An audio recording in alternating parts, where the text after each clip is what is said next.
Karaoke.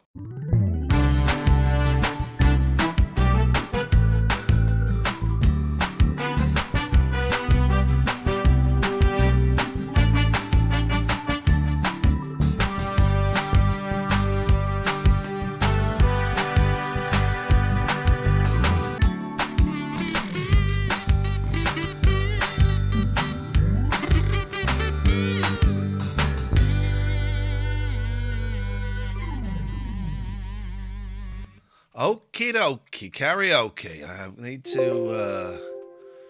to do some settings. Now I'm going to be putting headphones on for the first time since I got this COVID.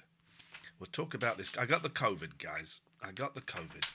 We're going to talk about the COVID. Check 1 2. I don't like that. Jeez, that hurts. Check 1 2. 1 2. Let's change the settings on here. Microphone, speakers, we want that. Catherine's on her way. She's not on her way. She's in. She is in. I need to just drag some stuff over there. And then Catherine's coming in. And I change my settings to gallery. Hello, Catherine. We cannot see you. Put my earpiece is in. Okie dokie, we cannot see you. I don't know if that's the fashion these days. I don't know if that's what the kids are doing these days. I don't know what's fashion. Holy guacamole. Hello. Holy guacamole. What's Majid Nawaz talking about? Stuff. Stuff. My sister was at Billy Idol last night. Really? Yeah, she went to see Billy Idol last night. I don't quite know why. Nearly broke his wrist. I did. I said, don't get locked into an airplane toilet with him, otherwise there'll be all kinds of shenanigans going on. Good evening, everybody. Good evening, Catherine. It's lovely to see you. So let's just have a little. Let's have a little check-in. I've got the COVID, tested positive on Saturday, and I'm going to be honest, I have felt like shit. Like it's been a... Jo doesn't know why she was there either. There must be some origin story. So I got the COVID. I tested positive on the Saturday. I was a bit coffee on the Friday. I keep thinking today's Tuesday, so I've got the COVID confusion. Yeah. It's Thursday. I need to keep clinging on to that because this week is... and I felt lousy. I felt a lot better this morning, and I showed that by phoning Catherine up and singing "Guess Who's Back," but then immediately after that, I felt nauseous because I'd used. Guess who's back in bed? I'd used up my day's energy, so I'm okay. I'm very, very tired. So we'll see how we go tonight. I have headache. I'm going to say it. I've got the shits. Oh. And my ears. Here's the thing. My ears are so painful right now, right? It's like I've got kind of mild tinnitus, which comes and goes, or rather I notice it and I don't notice it. But the tinnitus volume has been turned up, or some people call it tinnitus. Oh. Yeah, I know. I was devastated when I found out the correct way to pronounce migraine is in fact migraine. No, it isn't. It is the correct way. I will never permit that. It's Greek, isn't it? Anyway, so my ears have been so painful, and I had to buy a new phone because my old phone was so cracked. Catherine said, don't take that into the bathroom because the steam will get in. The humidity, yeah. So I bought a new Moto G8 Power Light, £94. Yeah. There's a phone I can get to grips with, a £94 phone. And I would listen to the radio on it, and it would really hurt my ears. And I thought it was the speaker because it's got a different speaker. It's got a speaker at the back. So that... But it isn't. My ears are so sensitive to noise, and it is like the treble has been... it's all about the treble, no bass. The treble's been turned up to like a like fingernails down a chalkboard level. And it is... this is really painful. I've got this on quite low volume. You know, I like it loud, Catherine. Yes, and I don't. Quite low volume. And it's just, my sisters are saying COVID's made her tinnitus so much worse. And I hadn't heard of this. Jo may have mentioned it. I apologise if I don't remember. But So I Googled it. There's not a lot of it on Google. There's a bit, but then I looked for it on Twitter, and it's all over Twitter that is a thing. Yeah, how's that? That is a thing. The ears are a thing. Now, I think my sense of smell is coming back. I've been lighting incense, and I've been using my son's Lynx deodorant because I wanted to. Chicka wow wow. So, and I can kind of start to smell those things. So that's great. The hearing is the worry. I'm very, very tired. My eyes are all over the shop. I was seeing a client earlier, and I had to really focus on keeping my eyes in parallel. So that's where I am.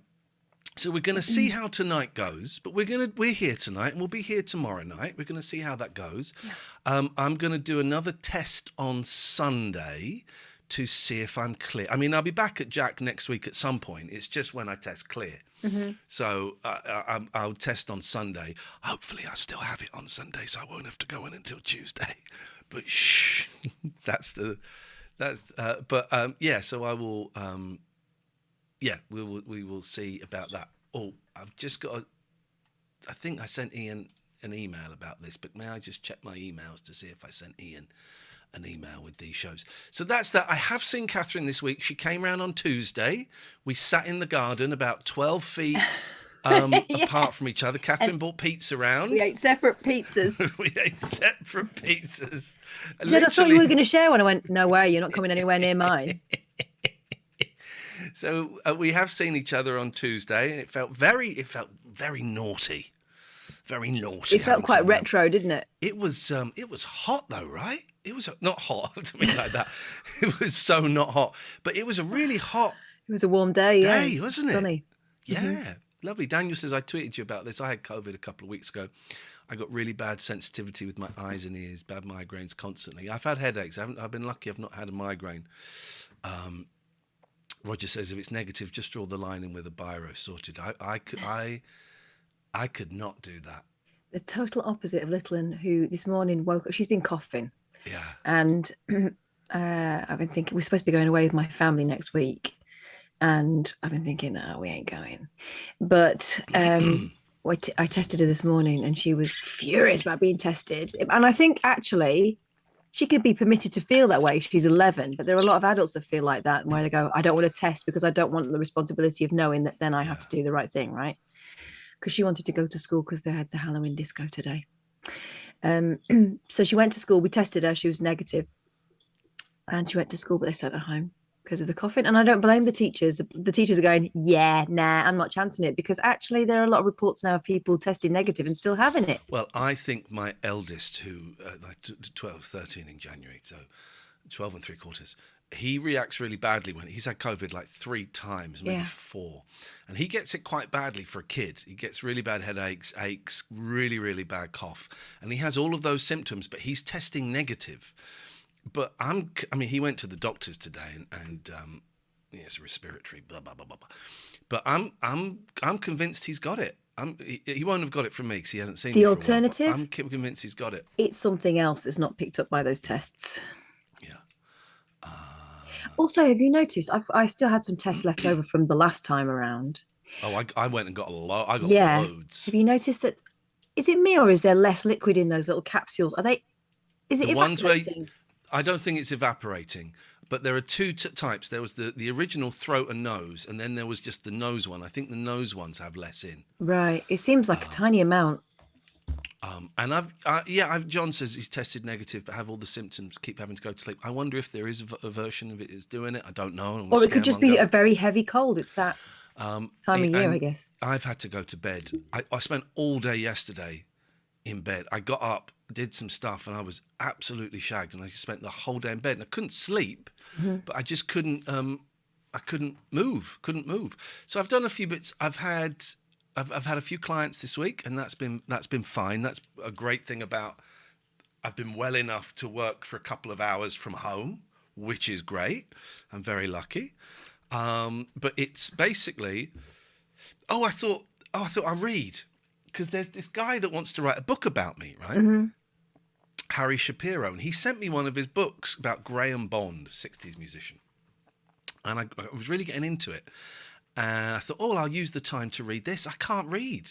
I can't focus. That's what I've been like on for about stuff. a year. Yeah. Over a year. I can't focus on it. And then I got sent, there's a new McCartney book coming out, McCartney Legacy. It's like about 3,000 pages. I got sent a PDF of it. And I thought, whoa, yeah, I'm not going to touch that for ages because I just cannot. I can focus on a client because I'm sat here and I really make sure I've this week it's like, right, I'm going to sit here. I'm going to get into the zone. I'm going to focus, and I can do that focus for an hour. And then after that, I need to, oh, Joe. And then I just have to write the notes because but I tell you what I have been able to focus on. Go on. Joe, let me send you that right now.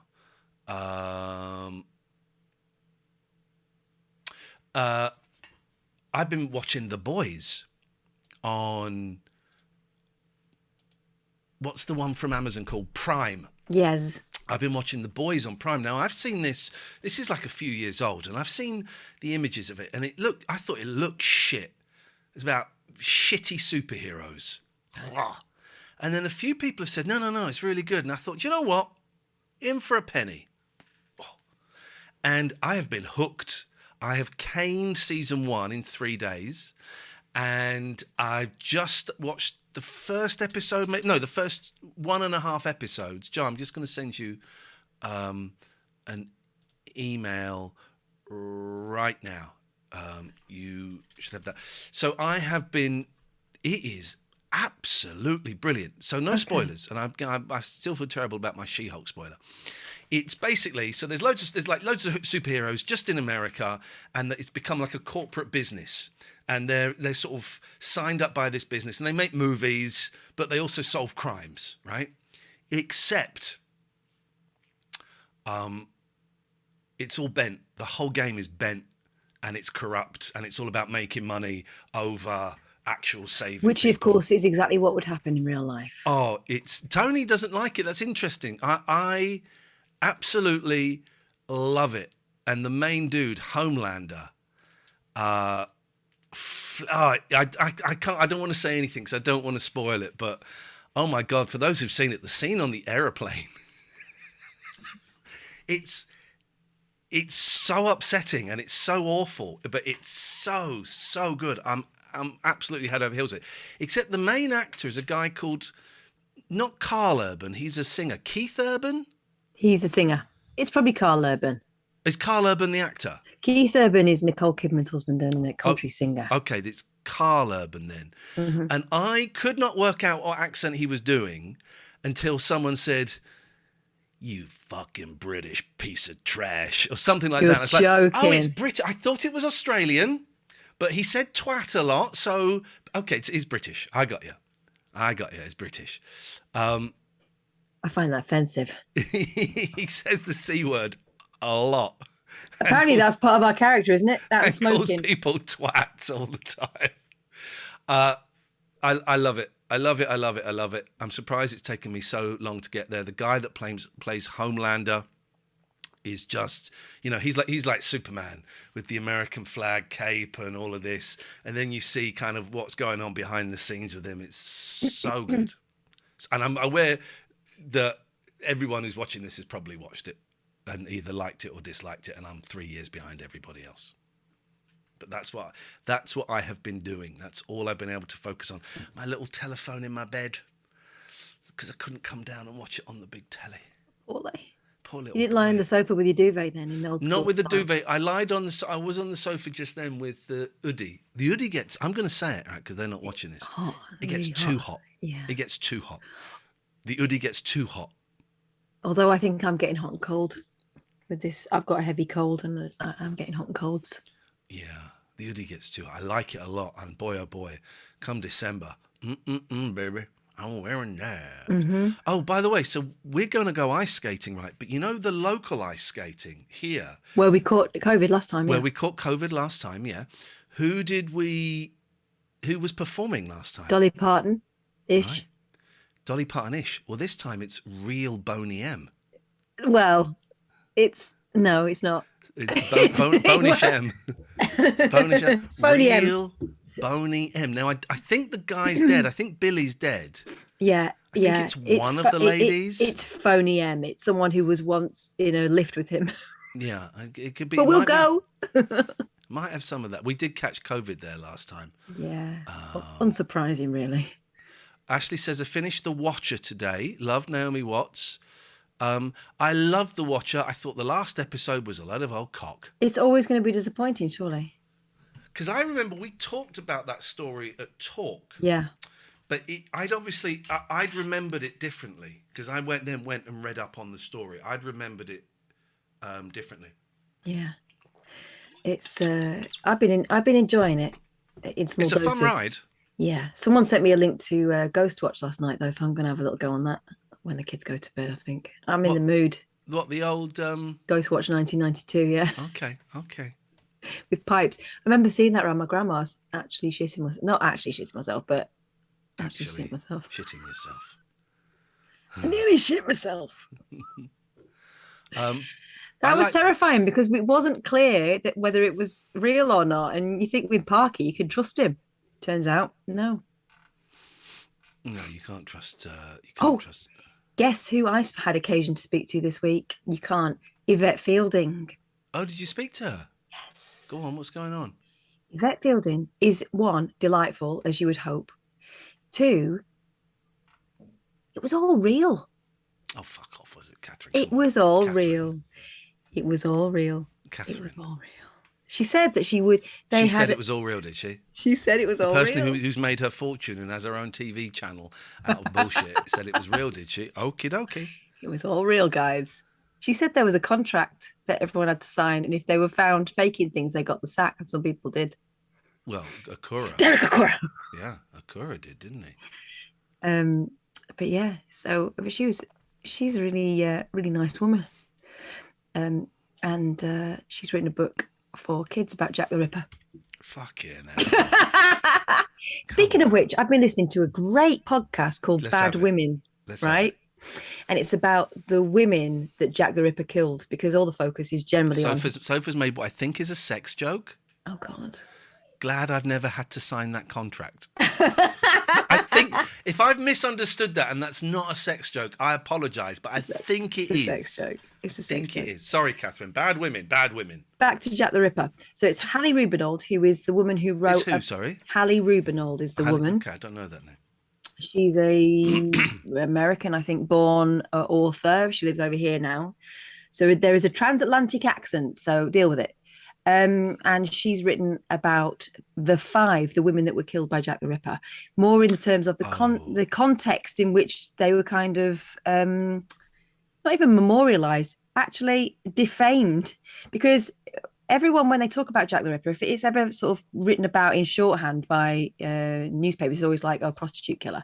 They weren't necessarily sex workers. Right. They were homeless. They were vulnerable women. And it's what's really interesting about this particular podcast is it goes into their history. So most of them at some point were married. They had stories that were interesting and kind of unfortunately typical of their time in terms of, once you were out on your own, you were signed off as being, a bad woman. And so she talks about them in a kind of, if they were around today. One of them was an alcoholic, right? So when she was killed after falling asleep in a kind of yard and being found by Jack the Ripper, the police come along and they immediately see a woman out after dark on her own and sign her up as write her off as a prostitute. So they're all written off as prostitutes, but actually they had more complicated stories than that. Really interesting. And a lot of those women had no chances in life whatsoever, So from being kids, they were one of them was one of like 7 children, and she was one of the only 2 surviving kids because they all got tuberculosis as children, and the mum put her into service. And then if you went into service, you had to kind of hope that the people you were working for weren't going to take advantage of you. You were very vulnerable. If they did take advantage of you and you decided that you weren't going to put up with it anymore, you would end up out on the streets, all that kind of stuff.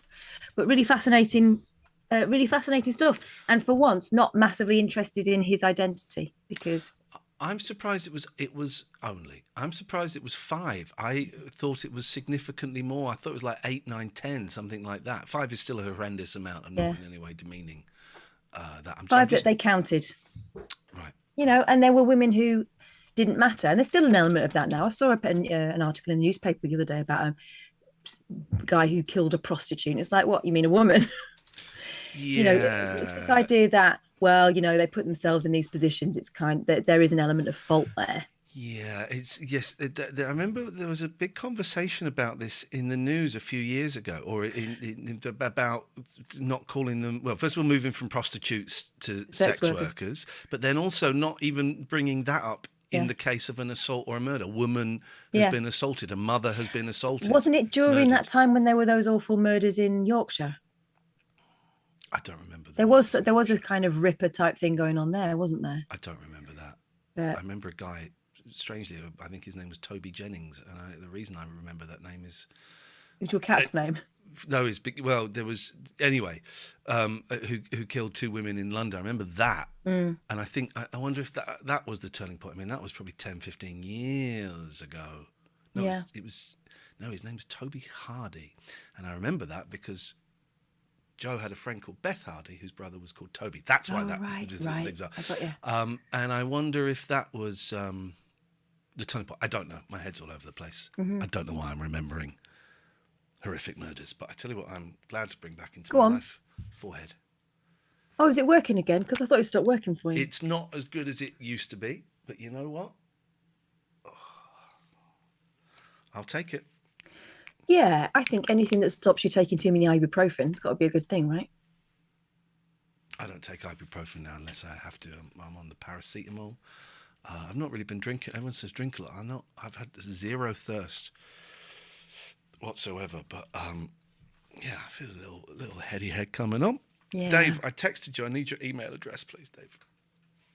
You may have sent it to me because the alerts on this, some of the alerts don't come up.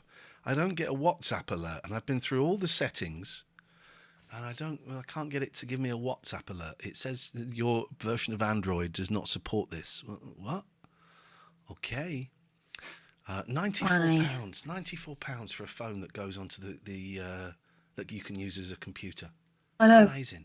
I know. £94. And yet my eldest is constantly badgering me for an iPhone. I went, what for? Do you know what they do that's any different from a normal phone? And also, let's have a look at your phone. It's been dropped repeatedly. I mean, it looks like it's been run over. So I don't think so. We're not going to be spending £1,000 on a phone. Shouldn't use it as a phone anyway. It's just a text. Turn your phone off and on again. It does work. It doesn't work for that, Gary, because I've been stuck with this phone all week.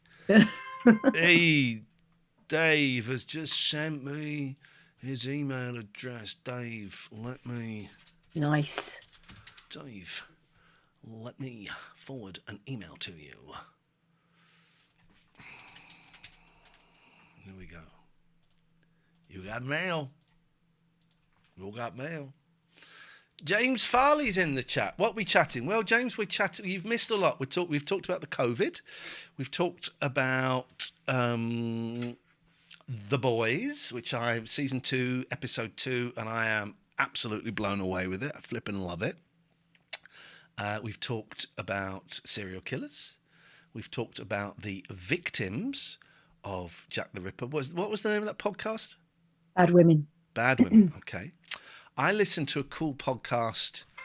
Oh, for crying out loud. Because I think there is a second one. I'm listening to the first series, and there is a second series of Bad Women, which is about the Blackout Ripper, because apparently there was a guy who was going through women in London during the blackouts, during the war. Can I ask a question that may be dumb, but as I said to my boys, the only dumb question is one you don't ask. Please. What does Ripper mean then? It's because he the way he killed them was particularly brutal, and he butchered them. He was taking body parts out. So he ripped them to pieces. Is that? And I'm not being deliberately gross. That's I never knew what that. Yeah. They don't try. She tries not to go into too much detail because again, she thinks it's glorifying the deed rather than looking at the lives of the women that were drawn into this, and through no fault of their own, they've been tied to this absolute monster for the rest of their the memory of them. That's all people know about them. But there were some really horrific illustrations they used to draw pictures and put them on the newspapers, and it was like, and there are tours you can go on now when you can see photographs, autopsy photographs, and he basically he disemboweled them. Okay, all right. So that's where Ripper comes from. Yeah. That term. Okay. Yeah. I am done with real murders and all of that shit. It's horrible. I'm done with it. And I'll tell you why. I watched this documentary about a murder on a submarine. And it's a Danish inventor murdered a woman on a submarine. And a documentary was being made about him all this time. So there's loads and loads of footage of him, including him being really fucking weird. And it's not graphic in what they show you in any way whatsoever. They really, and the documentary that's being made is being made by a female director, which I think is very, very relevant in this. And then she's making this documentary about him. Then this murder happens. She's got all this footage, so suddenly she's got a whole new documentary. And and in it, there's like a few things where he'll do an interview and then he'll stop and they'll finish. Go, you got it? Yeah. Yeah. What does a psychopath mean to you? And he goes, it's weird, right? But in it, they talk, and I'm going to tread so carefully. I find it so upsetting, right? You don't see anything. But in it, they talk about some of the stuff that they find on his hard drive. I'm not even going to go close to describing what it is, right? And they describe it in the film, and not in great detail, but they say it had this on it and this and this and this. And then you find out how he did the murder. And I'm so upset even thinking about it. All murders are horrific.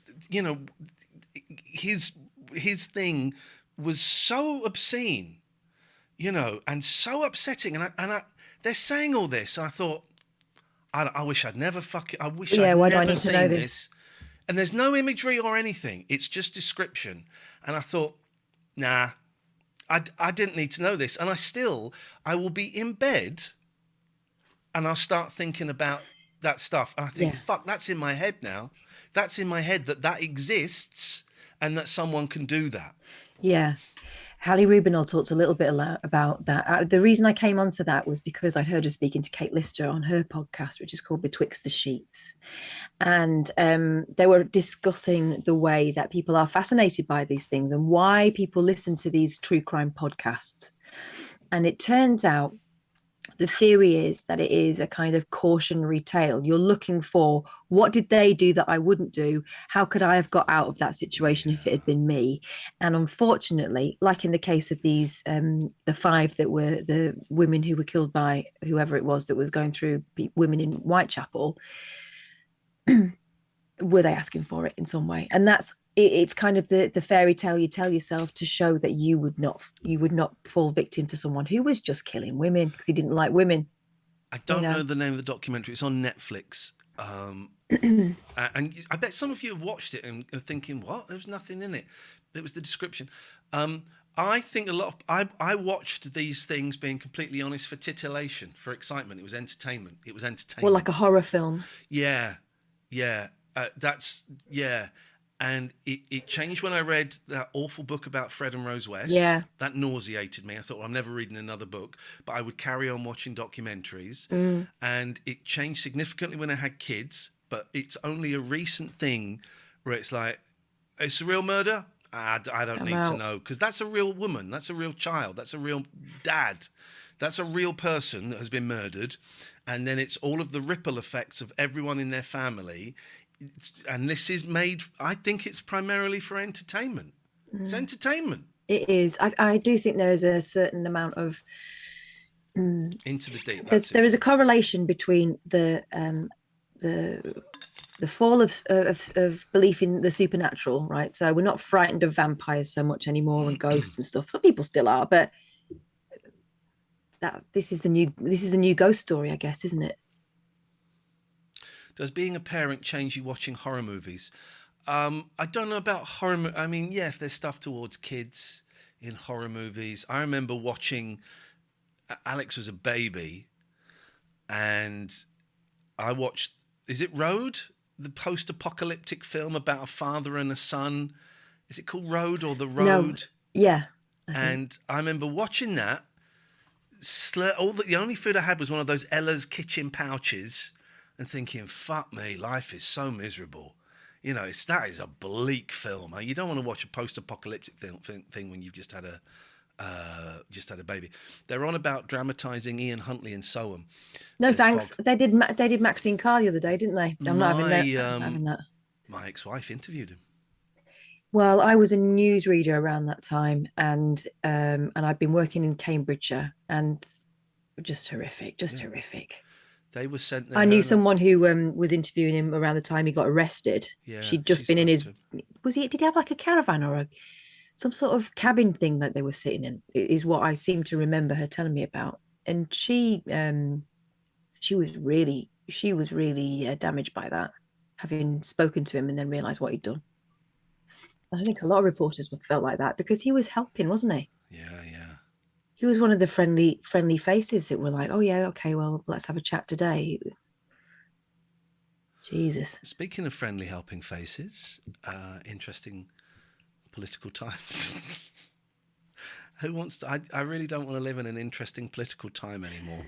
I want to live in a really boring. Jen says, I worked in the prison he was in. I'm assuming you mean Huntley. It was horrible just being anywhere near him. Yeah. Even in Mandy. Yeah, that's right. I mentioned Ian Huntley before I mentioned you, Mandula. That's where we're at today. Interesting political times. Krishnan Guru Murthy calling He's had to Steve take a week Baker off, hasn't he? Has he? Well, I'm surprised he's still got a job, to be honest. But we've interviewed Steve Baker, and I can confirm he is a C. He really is a nasty, self-serving piece of C. I found it hilarious. He tweeted this afternoon that whoever is the next prime minister elected by the members, we all have to get behind him. Thinking, you, mate. There's another one. Horrible. He's an arsehole. He's out for himself. And James O'Brien did a tweet that I'm surprised that James did, but I was thinking it. Not only can he not come up with a coherent thought, he can't even grow a beard. And he can't. He's got a little bit of bum fluff. I thought James was a little bit better than that. It's the tough guy thing. The lettuce one, you're right, guy. Dave. The lettuce did win. The lettuce one. We got a new Patreon. I don't know if you're here. Hello, new Patreon. It's Adam. Adam, I don't know if you're here. Hello, Adam. It's lovely to have you here, Adam. You're very, very welcome. James Farley is in, or he certainly was in. He may have disappeared. If you've never listened to the computer game show, I don't know how long we'll be able to go on to that. Sorry, I've got a blinding headache now. If you've never listened to the computer game show podcast, I really would suggest listening to this week's, because they have a guest on there called Capone Adam, right, who I've been warned about. David Turners who keeps saying, we're going to be doing a Capone Adam one soon, and I don't know if you're going to like it or not, right? Huh? It's batshit crazy. They let him edit it, and it is. I've only heard half of it because I can't really listen to podcasts because it really hurts my ears. Because of your ears, yeah. So what I've been listening to is 4 extra, but really low, so I can't hear it. So I've only heard half of it, but they've let him edit it. It is. I was hoping he'd go a little bit further. It is a little bit like Blue Jam, the Chris Morris. It's like a 60% Blue Jam, the Chris Morris thing from the 90s, where it just goes, suddenly it'll cut to him doing like a bit of commentary, then it'll cut to James isn't in this episode, but James is actually in this episode quite a lot, even though he wasn't there for the record. I'm in this episode, even though I wasn't there for the record. And it all goes all over the place, and it's a little bit psychedelic, and it goes off on wonderful tangents, and it's it is lovely. It is. So if you've never heard the computer game show, I would suggest having a listen to this, because it's a lot of fun. There's a bit where they read out the Patreons, and I've heard those Patreon names 9 times in that episode. The only thing I can compare it to of what we have done is some of you would have been here where I did an episode on here where I was listening to an old episode and was just doing that old episode as I heard it, as close as I could. Yes, okay. And it's that kind of fun. Okay. And John is right. The computer game show streamed GTA 5 the other day. It was hilarious. It was funny. James and Sean just went into this nightclub and were dancing for about 10 minutes. And then Sean went, let's go upstairs into my office. And then they're both just fucking dancing like twats. It was so funny. Dave says, someone pointed out, if you take away the Queen's period of mourning and the conference season, Truss was running the country for 12 days. Yeah, it's such a shit show at the moment. It would be fun if people weren't going to die because they can't afford food and heating. Well, and also the fear of God that was put into a lot of people about what the future held for them. It's because of that month, my mortgage has shot up, luckily by only 430 quid a month. I'm one of the lucky ones. For a lot of people, it's gone up a lot more. So, I'm struggling to find it funny. I'm struggling to see the humor in it. I'm struggling to find it funny because people are going to die because of her complete ineptitude. I'm totally ready for Rishi. Really she also doesn't. She doesn't think she did anything wrong. None of them do. The arrogance, the hubris of Boris Johnson to think that he could step back into this, all of it. I fucking hate them. I did get a little thrill last night when I heard that people were shouting "fuck off" to Jacob Rees-Mogg. Have you seen the German news? Yes. I don't speak German, but then suddenly it all became clear. Let me see if I can find it. I tweeted it earlier on if you want to look at my feed. Let's have a... Oh, hang on a second. Oh, here it is. I got it here. Right, so let me just do this. Let me go share the screen. We're going to share the screen. I've got to share the audio. Yeah, she's talking about what happened in the Commons last night. Hashtag scenes. Zoom screen. Make it bigger still. Oh, I miss you, Wiley. Thanks for coming around the other day. Oh yeah, because this is German news report. This is absolutely spot on. Here we go. Stellvertretende Fraktionschefs das Parlament mit den Worten verließ I'm fucking furious and I don't fucking care anymore. Ich übersetze das jetzt mal nicht, aber das ist eine Partei, wo wirklich woraufhin dann der stellvertretende Fraktionschefs das Parlament mit den Worten verließ I'm fucking furious and I don't fucking care anymore.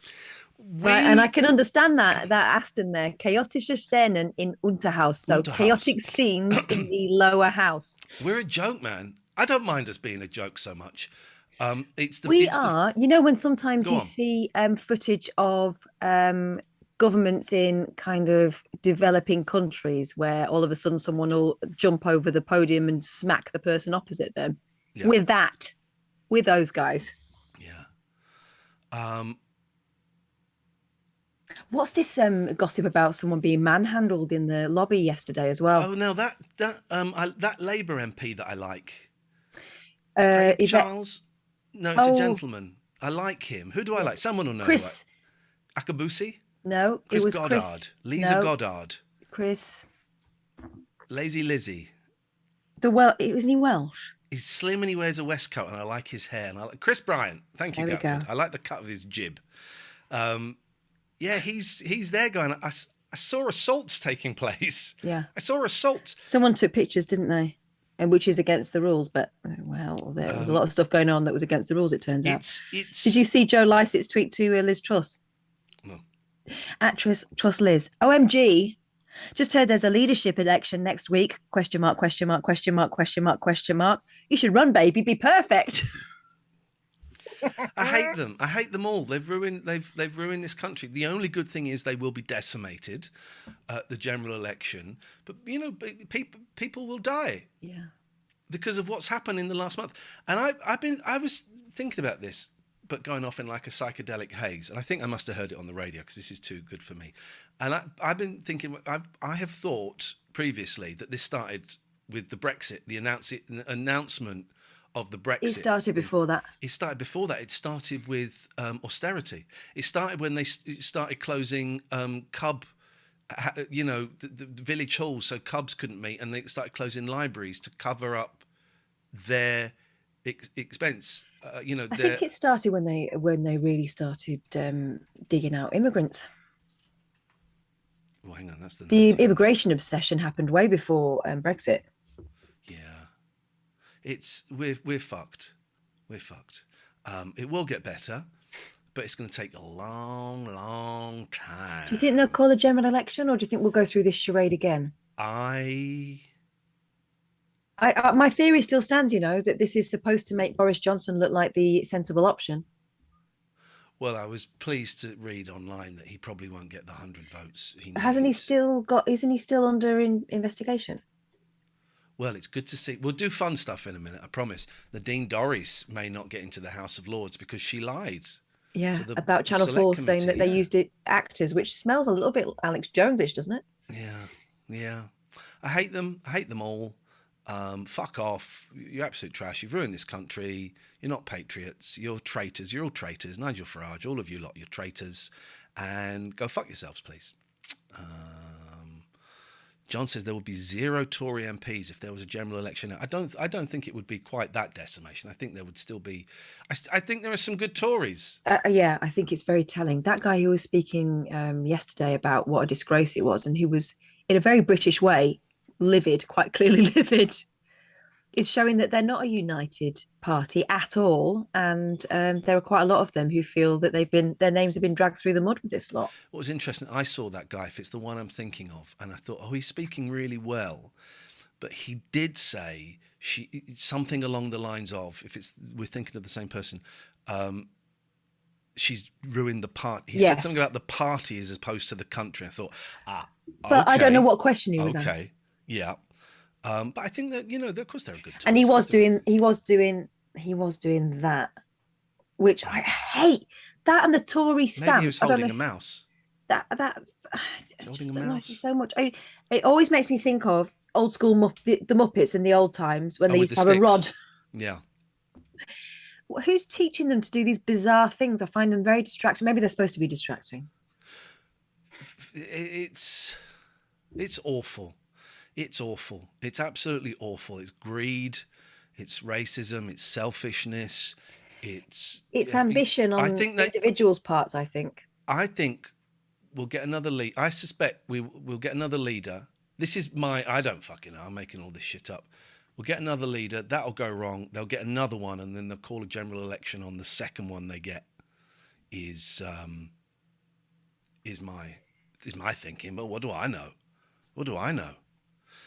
John says media training says do not point. We used to love it at Three Counties. You could always smell the media training, couldn't you? Because they'd. First of all, thank you so much for inviting. Well, no, you'd start off by going, John, it's great to have you on. Now, 5 people have died. What is going on? Then they would say. Yeah. First of all, thank you so much for having me on. I really appreciate the opportunity to speak to you this morning. Now, lessons will be learned, but that was always the thing. As soon as they said thanks for having me on, you think, oh, for fuck's sake, I'm going to destroy you. I'm going to destroy you and your poxy media training. I think some of those media trainers are charlatans. I think that they drum the humanity out of people. Look at Mick Lynch, for example. Whether or not you agree with his politics, he seems like he means what he's saying, right? You know he means what he's saying. It doesn't come through a filter of someone else who has scared the shit out of him and made him feel like he's not able to speak without talking this kind of code. But the code, what the code really signals, and I know that they're trying to sound official to the public, what the code really signals is, they don't trust me to just speak. They've made me have lessons on this.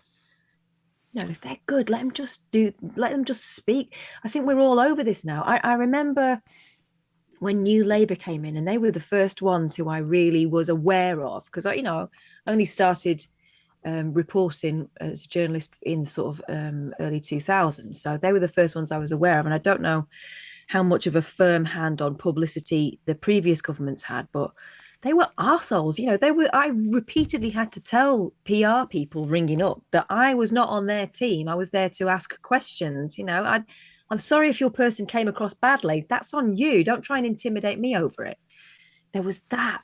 And that's still a thing, and I do think that MPs have been trained out of humanity. All this bollocks about standing powerfully. You're standing weird. What you're doing.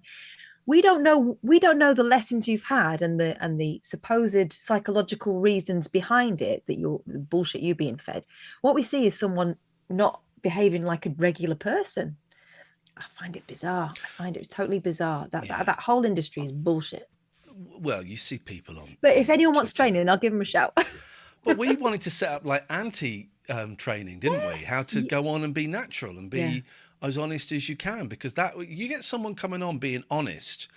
The interviewer is complete, and they're expecting a ruck. The interviewer is completely, what's the word? Sidelined? No. He's caught off guard because they're expecting a battle. Come on, if the person comes and says, "Yep, we did this, and this was awful, and I take full responsibility." And also, those gotcha questions easily got around. If someone asks you a gotcha question as an official, right? This is the problem. They're being taught to go on and be official, right? And we can all smell bullshit these days. We can all smell it. So if you go on and someone asks you a question that you don't know, very easy. You just say, do you know what? I'm not sure about that one and I want to get it right. So if you would let me come back to you on that, can I come back to you later today and I'll give you I'll give you a proper answer. Just say it. People understand that. What people don't understand is why you would persist in answering a question that they haven't asked you, which is what we see now. People just repeating the same thing over and over again. Truss does it all the time. Part of her robotic thing. Just answer the question. James says it's increased the feeling of division between MPs and the people they're supposed to be representing. Yeah, there's a lot of anger, understandable, a lot of suspicion about Labour, understandable, because everything has been so bent. And they're not perfect by any stretch of the imagination, but fucking take them over these just arseholes that we've got now. They should be in prison, a lot of them. A few people have just joined and asked how I'm doing. I've got the COVID. Feeling very, very hot at the moment, a bit of a headache. So this is not going to be a full length. I reckon we'll see how we get on. We'll see how we get on. I'm going to go to bed after this. And then tomorrow I've got a client. We've got this. What's going on down there? I've got Yoshi is lying on his back on my bed with his legs wide apart. I mean, just a picture of confidence. If Willow comes in here, though, she will go.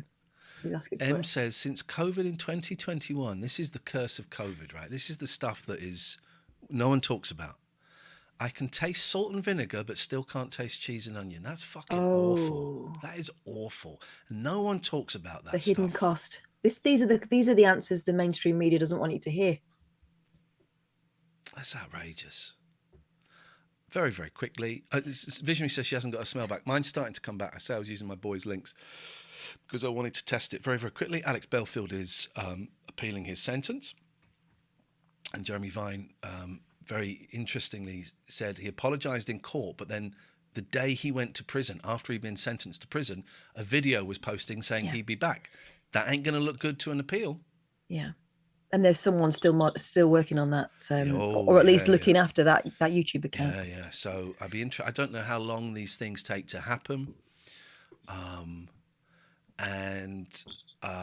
The whole Alex Belfield thing has been so freeing for me. But also, no names, no pack drill. But we had like someone I considered a friend, supporter of the show. Some of you have guessed who it is. Fuck it. But, a big supporter of the show, big part of the show, turned out to be an Alex Belfield supporter and accused me of being a liar about it, screamed at me down the phone, "You're a liar, you're a liar, you're a liar." And it was so upsetting because I thought this guy was a friend. And I tried, this is how I thought, right, well, we'll get rid of every mention of him on YouTube, and I can't on my YouTube because he's such a big part of so many of the videos. So I can't erase him from our history, and so disappointing. I mean, I'm glad I spoke to him because it's done now, but it's Jeremy Vine was saying he's had similar things with friends not buying into it, and again, I think it taps into the defense mechanism that we were discussing earlier on with the fascination with true crime and stuff. What did you do? There has to be a reason they came for you and not for me. And really what that is tell me how it's not going to happen to me, right? So if I make the victims less victimly, then it's less of a danger to me. Yeah. It's just What so did they weird. do? What did they do? Yeah, okay. I'm sure it wasn't as cut and dry as that. They must have done something. Yeah, and that makes you feel a bit safer. Oh, yeah. Because the truth is he came for whoever he came for his own reasons, and we'll probably never find out. So weird. Sorry, I just remembered you were talking about podcasts. I found a good podcast on the BBC. I can't remember what it's called, but it's about talent shows. It's 15 minutes long each episode. I missed the first 2 episodes because I wasn't interested. I went straight into the controversy, the money, what happens, our legacy, and all of that. I can't remember what it's called. Who was in it? It was someone Lily. It was an odd pairing, wasn't it? No. Joe McElderry and was in it a lot. Yeah, but he wasn't hosting it. No, but wasn't he talking to someone for like a rocker or something? Oh, he was talking to the people that had organised the Rage Against the Machine campaign and kept him off number 1. I've just got to let the cats in. Hang on a second. All right, here we go. Let me look. Oh yeah, because obviously they beat him to Christmas number 1. It was a big thing to put one in the eye to Simon Cowell, and he's like, what's the podcast? I can hear my kids starting a fight now.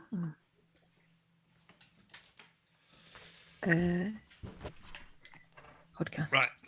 Just saying that whole thing I'd forgotten about. The Joe McElderry was Simon Cowell's man, and the Rage Against the Machine bid was an attempt to stop Simon Cowell running the Christmas charts yet again.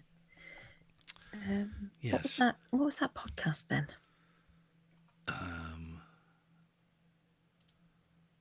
What podcast? You were talking about them. I'm trying to find the title of it. Sob Stories, Tantrums, Judges. No, that's not it, is it? Or is it? Hang on. Inside the Music Talent Factory, Inside the Music Machine. There we go. We're in. We got it, kid. All right. We got it. And Amelia Lilly was in it as well. So she was an X Factor type. She was really good. I don't remember. I remember her being excellent. I'll have some of that then. I started listening to The Witch Farm, which is the new BBC podcast about famous hauntings. Apparently there was one. There were a couple before that. My fanny.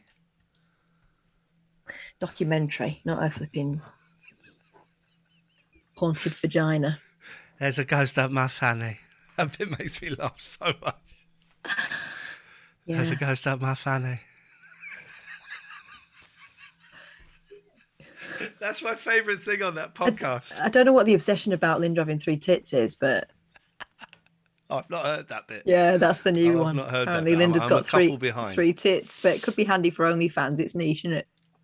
I'm a few behind, so I'll have a little listen to that.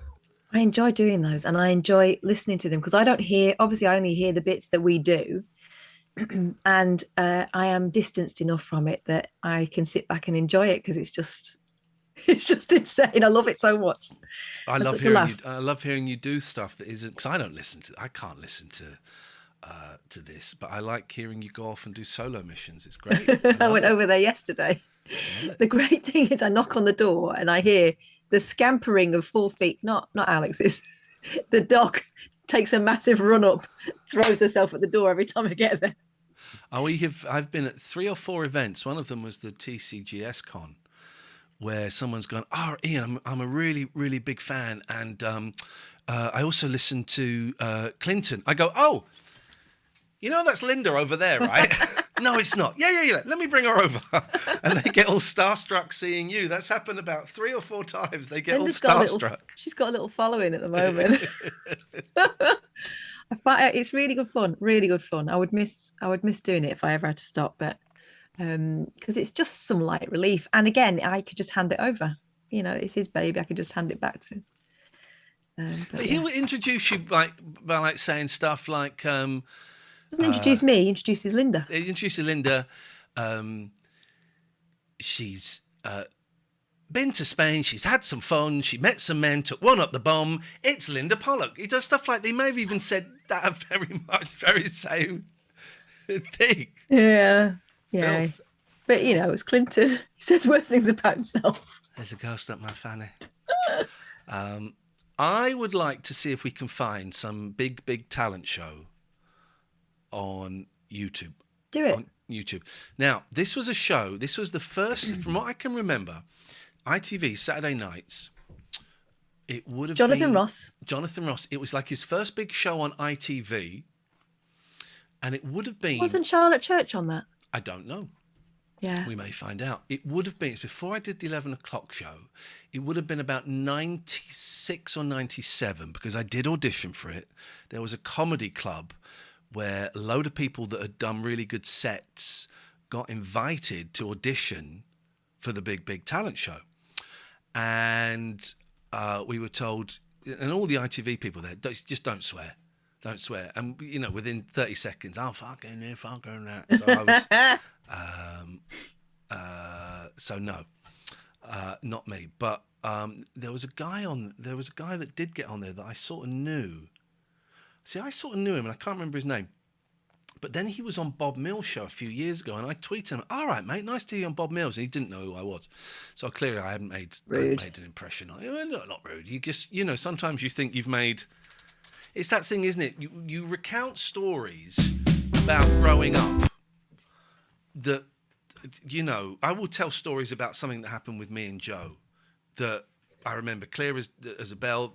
Big thing, and she'll go, I don't remember it. Yeah. And it'll be nothing to them. And it's funny, the things that seem important to us, that seem significant to us, but others is like, well, I don't remember. There have been a couple of instances of that with people. Well, one, there's an actress who keeps popping up on things, comedy actress, and I think, oh, I remember her. She was in the same halls of me at university, and she was like friends with people I was friends with. And I would think that she would at least, I recognise her. You know, I don't think we might have had lunch together in a big group once or twice, but, you know, we weren't besties or anything. But I recognise her because we used to live in the same place. I don't think she remembers me at all. And then my ex was out at a sports dinner for my youngest because she was playing netball. I think it was that. And there was a girl I was at school with, like in my year. There weren't more than like 50 kids in that sixth form by the end. She was in sixth form with me, and she reckoned she didn't remember me. It's like, yes, you did. I was head girl. But apparently, I'm not as important as I think I am. Stephen Mulhern was on it. Look. Oh, look at that. Charlotte Church on the Big Talent Show. Yeah, you're right. Because her auntie nominated her. Oh, you got nominated by someone, didn't you? Our next act this evening is a singer. Her name is Caroline Cooper. Caroline originally came from a place near Cardiff called... Caroline Cooper? Her auntie is the singer. Oh, what? Splot. I just like saying it. Splot. Try it. Feels great, doesn't it? To tell us more about Caroline, we have her niece, Charlotte Church. Charlotte? So was Charlotte Church famous here? No. And then the auntie says, oh, you know she can sing as well. So Caroline's your auntie. Yeah. She sings, I know, beautifully. You like her style of singing? Yeah, she sings fabulously. What kind of songs, what kind of music is it? Well, she sings Spice Girls, she sings... We treated her like shit, didn't we? Yeah. We treated her like absolute shit. Yeah, that woman's a survivor. I was thinking about her the other day, and she popped up. There was an article about her, and I just thought we all as a nation owe you a huge apology. She was one of those young women for whom there was a countdown in the press, wasn't there, until she was legal. And also, I know she's got a new show out where she's doing a renovation or something, and she talks a lot about her mum went through a lot of mental health problems, and so she's balancing all that stuff with being a child star, like a proper old-fashioned young child star. Yeah. That the fact that she got through at all is an absolute bloody miracle. They treated her appallingly. She sings love songs. Right across the board. Yeah.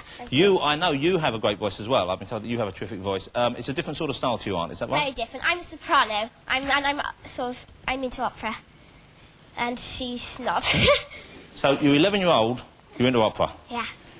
I've been told you have a beautiful voice. Will you give us a little burst? Of course. Please can I get a C off the orchestra? C off the orchestra? Well, you can try. They haven't been hitting them this evening. There you go. See?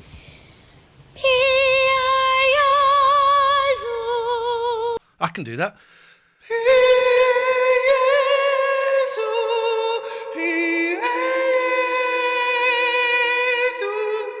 The kid's a star. Get him his own show.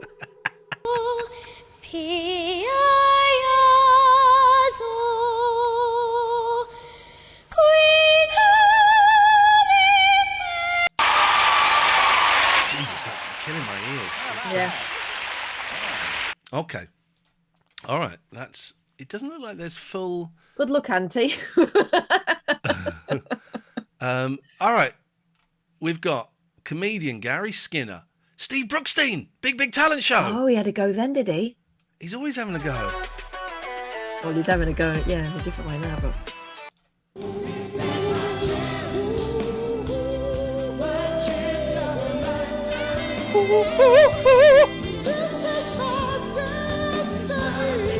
Well, turns out it wasn't.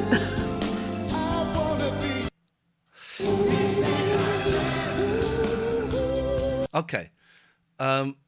There's a lot of magicians. There's the Park Dean Talent Show. We've been there. Oh, I enjoyed that.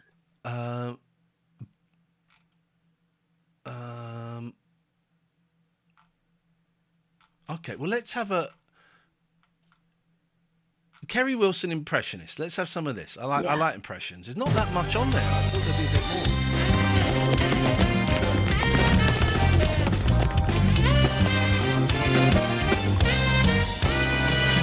What was that? What was that? She's in a box, and I think he was genital height. Is that what they're saying there? Is that what that was? I think it's genital height. Is that her name? Genital height. It's the Big Talent Show.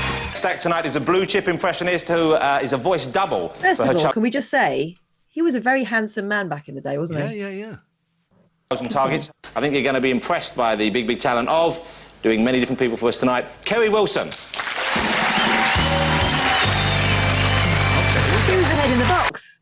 She was the head in the box. Genital height. Yeah. I love impressionists. Let's see. I'm a big fan. Thank you very much. She looks like Julia Davis, doesn't she? That's who she looks like. Yeah, with very early 90s hair. Yep. Yeah. Oh, my screen. I put some new pictures on my screensaver, and one of them is us with Jeff Goldblum. I'm massive in that picture. That happened. Fat lad. Well, he's a very slim man. I think both of us probably look huge next to him. You don't. I look massive. Watching this with you tonight, I really do. Now, I'm an impressionist with a difference, right? I'm not going to do all the obvious voices like, well, surprise, jokes. No, I want to be more... Catherine, she's fucking doing your act. Outright kill her. Incredible like this lady. I don't know what you're saying, Law. Right there, darlings. It's so bloody quiet, darlings. Yeah. Sometimes I find impressions embarrassing. Jennifer Saunders. It's so still, darling, without pants. But at least Bubbles can be here. Ah, yeah. You're all alone? No. Why? We're doing the song. I'm so peaceful until Bjork starts. You blow our fuse. Sound boom. The devil cuts loose. Okay. I believe if this were a gentleman, the line would be, how's Dad handling the divorce? I don't know if it works. I don't know if it works for ladies.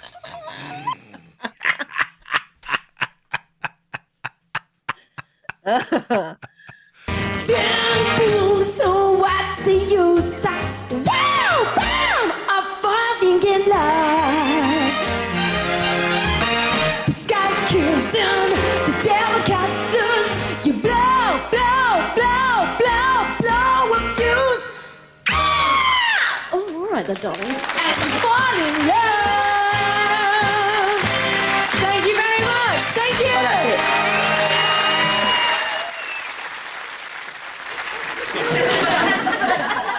Jim, Andy, Steve. That's good. That's good. Yeah, that's good. That's good. I like Liz. that.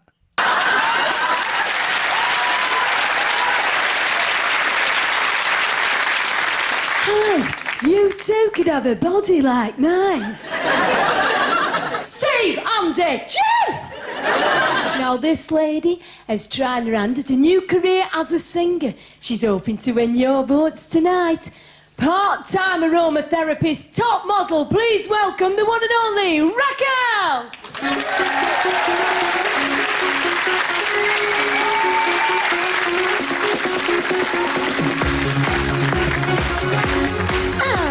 Bonjour, this is the Milton girlie. You're my love, you're my sweetest thing. Don't shy away. Remember when Sarah Lancashire was a comedy bimbo? Yeah. Every night makes me happy days. Can't get enough. Oh, Sarah Lancashire, was that who? Your love early. I'm so unkind. Don't turn away.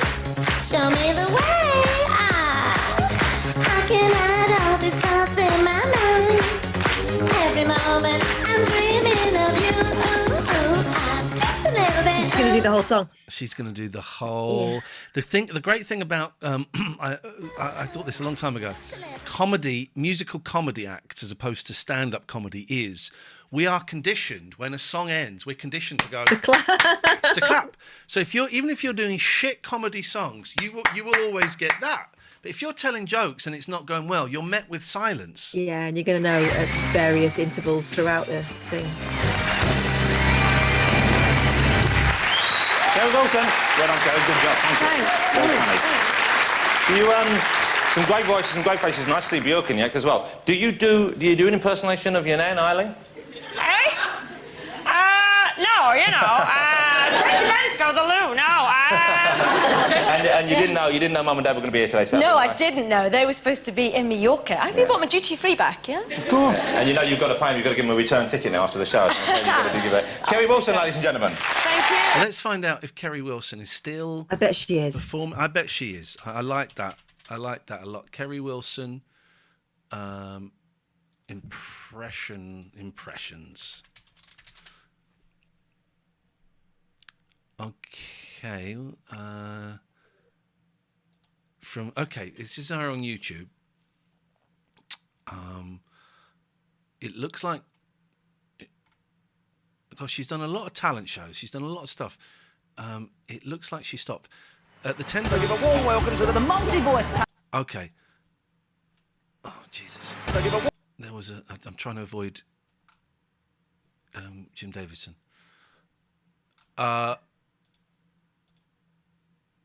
It looks like she stopped a few years ago. Well, I hope she's all right. I bet she's absolutely tickety-boo. There was, let's see this guy, Gary Skinner. Our second act this evening is a comedian, Gary Skinner. Gary's from Liverpool, the city that gave us Jimmy Tarbuck, and we've been trying to give him back for the last 30 years. So tell us more about Gary. We have his friend I do remember his his bits being really awkward. What's the man's name? Jonathan Ross's bits being really awkward on back here. there, and he's ready to come on. Is he a funny daddy? Does he make you laugh? Yeah. Yeah? Do you have a favourite joke he tells you? Or do you like all his jokes? I like all his jokes. Hey, now, let me guess, how old are you? About 23, 24? She looks like she's going to lamp him, doesn't she? 6. Yeah. Are you allowed to go and see him when he does live clubs and stuff, or just his jokes at home? No, I have to stay at home with my mum. Yeah. Sometimes there's jokes that are better for the grown-ups and some for the children, I think. That's certainly in my house. Do you know any jokes? Do you tell jokes? Pretend there's a fridge. Pretend there's a fridge, yeah, OK. There's my fridge. Open the fridge. Open the fridge. There's a nut inside the fridge. There's a nut. What, Yeah. a big nut? Coconut? Small nut? Small nut. Small nut, OK. So I'm doing a bit of miming now. Put it on your head. Put it on my head. You're a nut's head. Good one. What?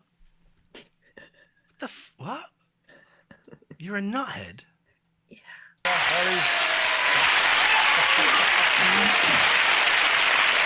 Let's get to the dad doing the joke. Talent of Gary Skinner. Now, coming on one of these shows doing stand-up, that's a tough.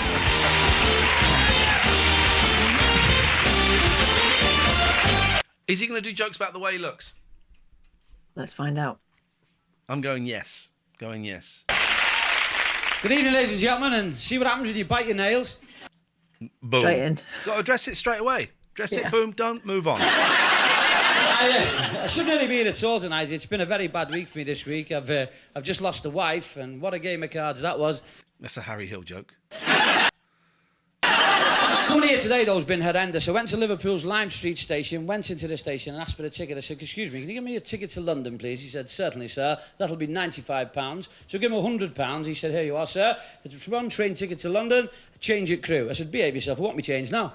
I like that.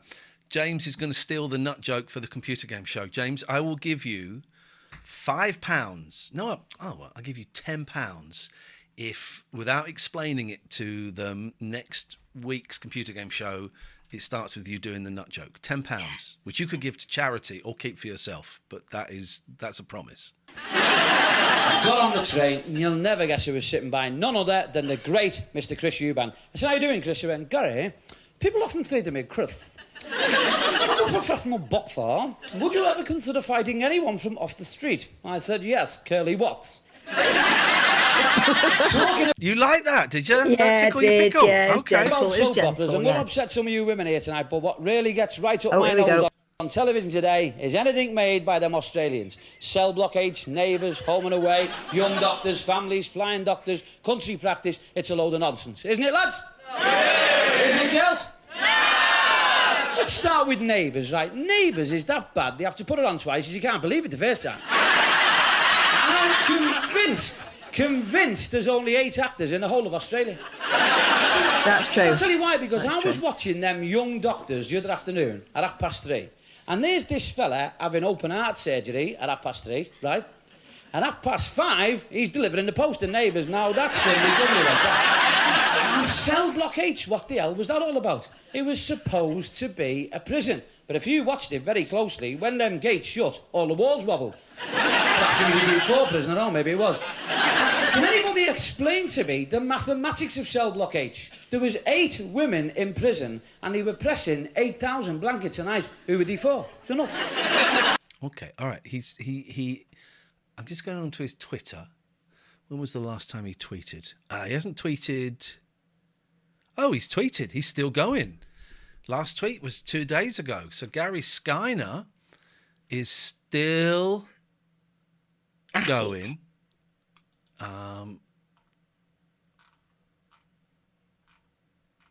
Yeah, he's still going. Here's his. I just had his website. Where did that go?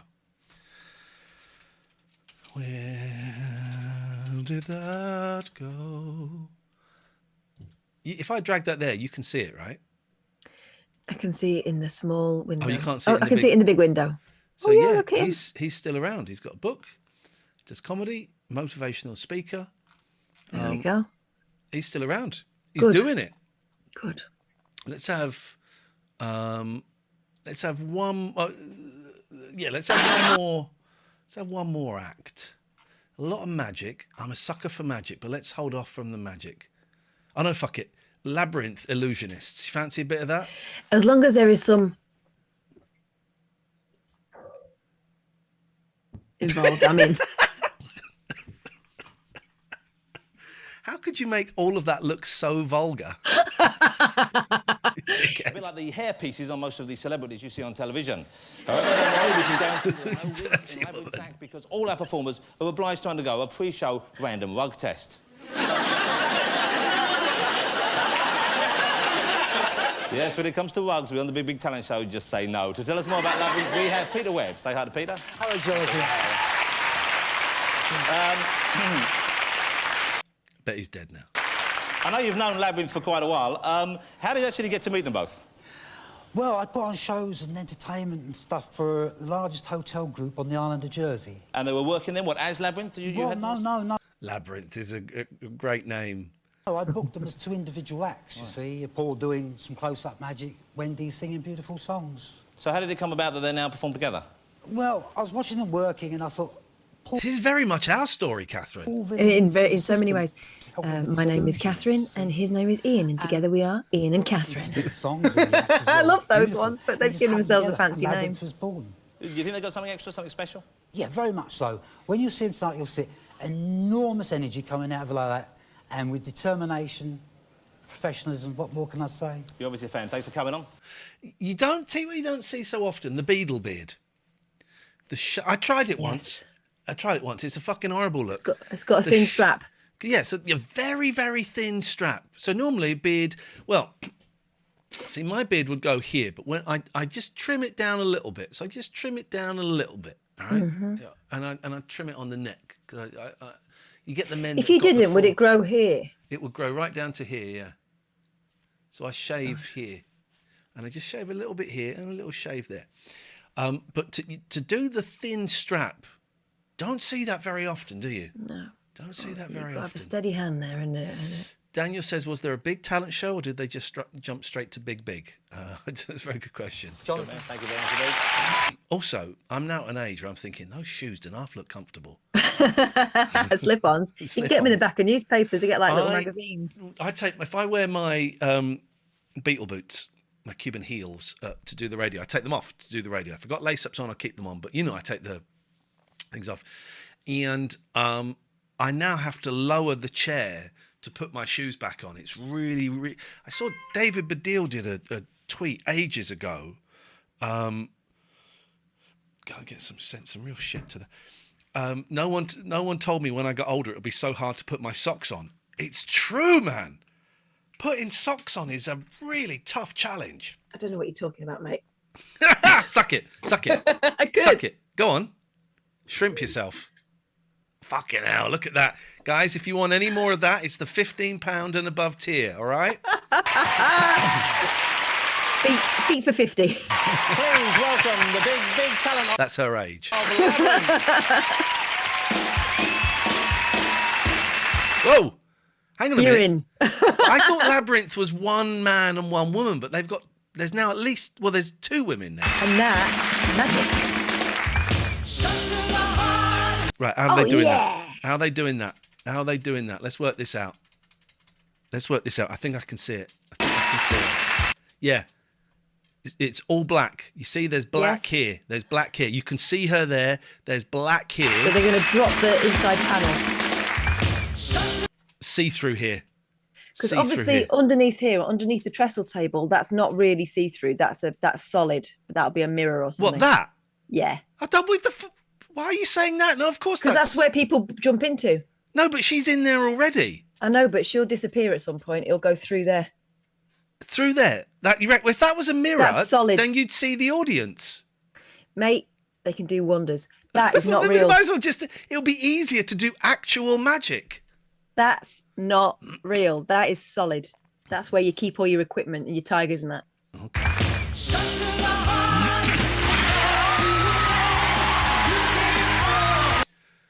Oh, so she's their mum. All right, I got it. This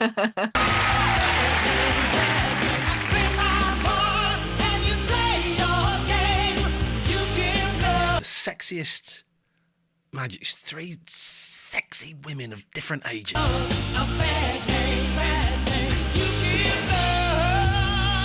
Gina Easton. Sheena Easton's mum. All right. Okay. So maybe that he's going to appear under here. Yeah, something's going to happen.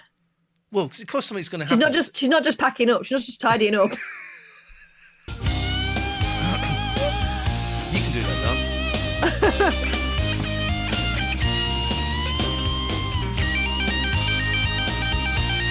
Here we go. She's going through. He's in there now. Right, where has he come from? He's climbing up now. She's going to jump down. Throw it up. There he is. Can you make him disappear again? Right, let's work out how they do that. He came up from below. So where is he there? He has to come on. What? No, there's an umbrella stand here. No, he's in the bottom. He's in the base of this. There isn't a base though. Yes, it's empty. Is. Pretend, or it's a picture. All right. Well, let's keep looking at the bottom. Tell you what, you don't see in the bottom. There's no shadows going into the middle, is there? It's just static. Well, it's because there's nothing stood in front of it. If they go back and dance, they're moving about. There's no. Then you can see the shadows. Look. Shadow. Okay, Maybe well, it's just a picture. Actual magic. Graham says he's inflatable. So he is right. So what we've got a pot here. There's an umbrella stand here. Right? You're being distracted by the dancers. Exactly. He's there already, right? Yeah, he is there right now. He's under the 69 table. viewers, by the way, guys. 69 viewers. He is there right now. Yeah. Let's do it in slow motion. He's under the table. Let's do it in slow motion. Playback speed. We're going to go... What? We're going to get kicked out of the magic circle for this. You do know that, It won't let don't us you? go slower. It'll only let us go faster. What? What's going out the window? What's going out the window? What's going out the window? Oh, they've got the walkie-talkies out, which is of course necessary considering we live in a house where I can hear them and fart they've got mobile phones downstairs. All right. Well, we can't. Already, this is sus. It won't let us play at slower speed. Right. So already this is suspicious. Okay, here we go. He is there right now.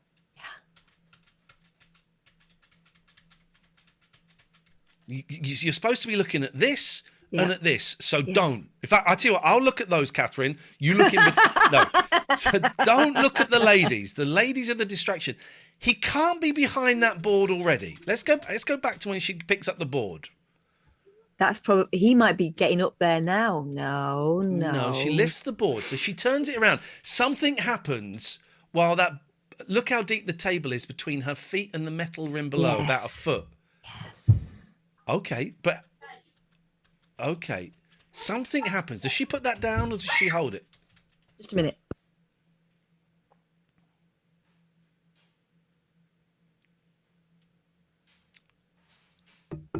You back? Okay. Yeah, that was for the lip readers.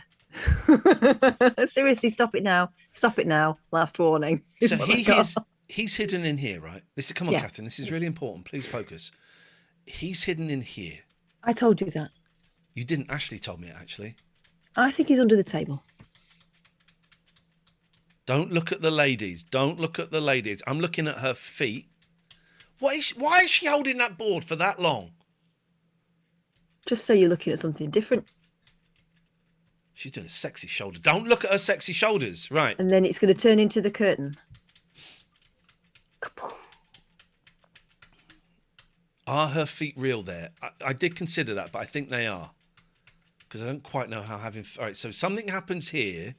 Right. Okay. He's out there. He's out. He's starting his climb through the table. He's out. Oh, fuck, what the fuck? No, he's not. Fuck, he's not out. Unless he's... I'm not even going to say that. I'm better than that these days. Right. So he's not out. Okay, so that whole thing...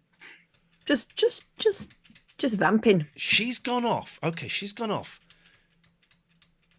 She comes back. All right, so it all happens here then. So the curtain goes up. He comes through the table. All right. Here we go. Right. So he's out. He's out now. He's out. He's getting up now through the table. Here he comes through the table. Yeah, fair play. He's got a cracking view. All right. So he's out now. You can see it. Yeah. He's there. Yeah. He's there. Mm-hmm. He's there. Yeah. Does it lift up off the table? No. He's in there now. That bulge is him. Look, that's him coming out. There he is there. And then suddenly the bulge goes because he's now kneeling in front of her. Oh, this is great. This is great. We're going to destroy Labyrinth. I mean, they got away with it for years, to be honest. This is how magic is meant to be watched. Shake it, shake it, shake it, shake it, shake it like a Polaroid camera. Picture. It hits him. It hits in there. Yes. There we go. Here we go. Okay. Right, he's on both feet. There he is. There he is. This is where he comes up. This is where he comes up. He's coming up. Toss it up, love. Look, it looks like he's coming down from the bottom right corner. Yep, there. There we go. Toss it up, love. Toss it up. There's his shoulder. Toss it up. Toss it up. Toss it up. Come on. Toss it up. Up it goes. Up it goes. Up, up, up, up, up, up, up, up, up, up, up. Goes down. She teases us there. That looks like a big cock and balls, doesn't it? No. Yeah, big cock, big balls. If yours look like that, go and see a medical man. Here we go. Up, up, up, up, up. He's up. He's standing up now. She fucked that throw up. There he is. All right. Yeah, it's me, Mum. Thanks, Mum. That was good, that.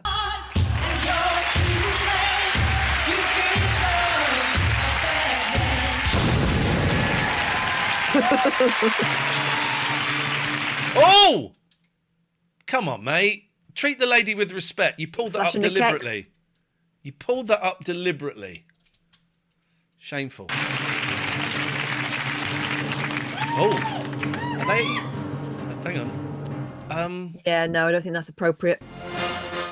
Oh. I think we've gone Native American, but it could be African. I think it's definitely offensive.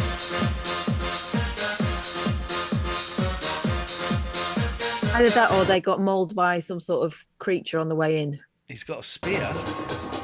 Yes. His ears are massive. How did he do that? Look. Absolutely massive ears. Magic ears, he Let's sees. see if Labyrinth is still going, shall we? She's probably died now, isn't it? Bloody hell. She was getting on a bit. She was not. Labyrinth Magic Duo. And we just. I wonder if they're still big in Jersey. Oh, in Jersey, isn't it? Yeah. Oh, let's have a little look. Duo Jersey. No, I can't. I just keep getting that shitty movie. It's not a shitty movie, it's a classic.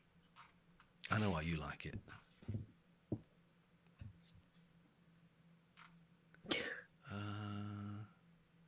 That. Yeah, it's that, isn't it? All right. Here we go. Let's go. I don't think he... Are you say, is he got a ponytail? No. I didn't see that. No, he's not. No, he's not. No. Oh, what is that? No, he's just got a barber's. He looks like the pictures in the barbers of that time.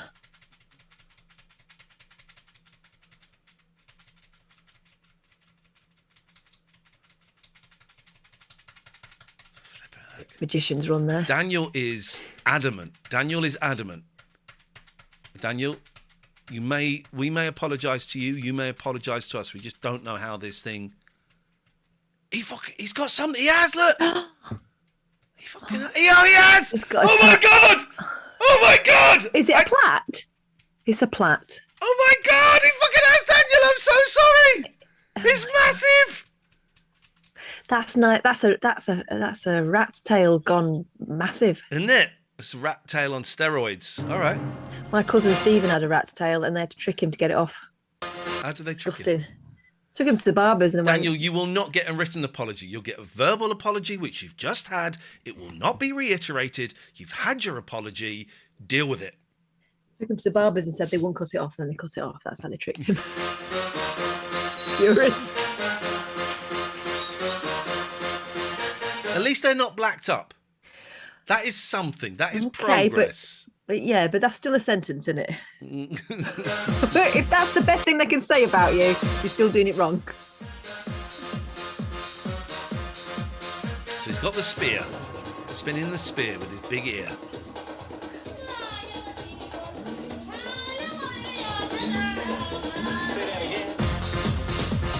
Oh God, they're going in. So is she? He's going to turn into the master. That person's back to front, I'm guessing.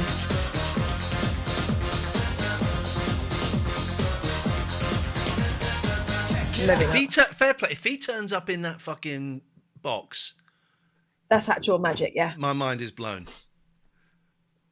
At least they've not blacked up the labyrinth story.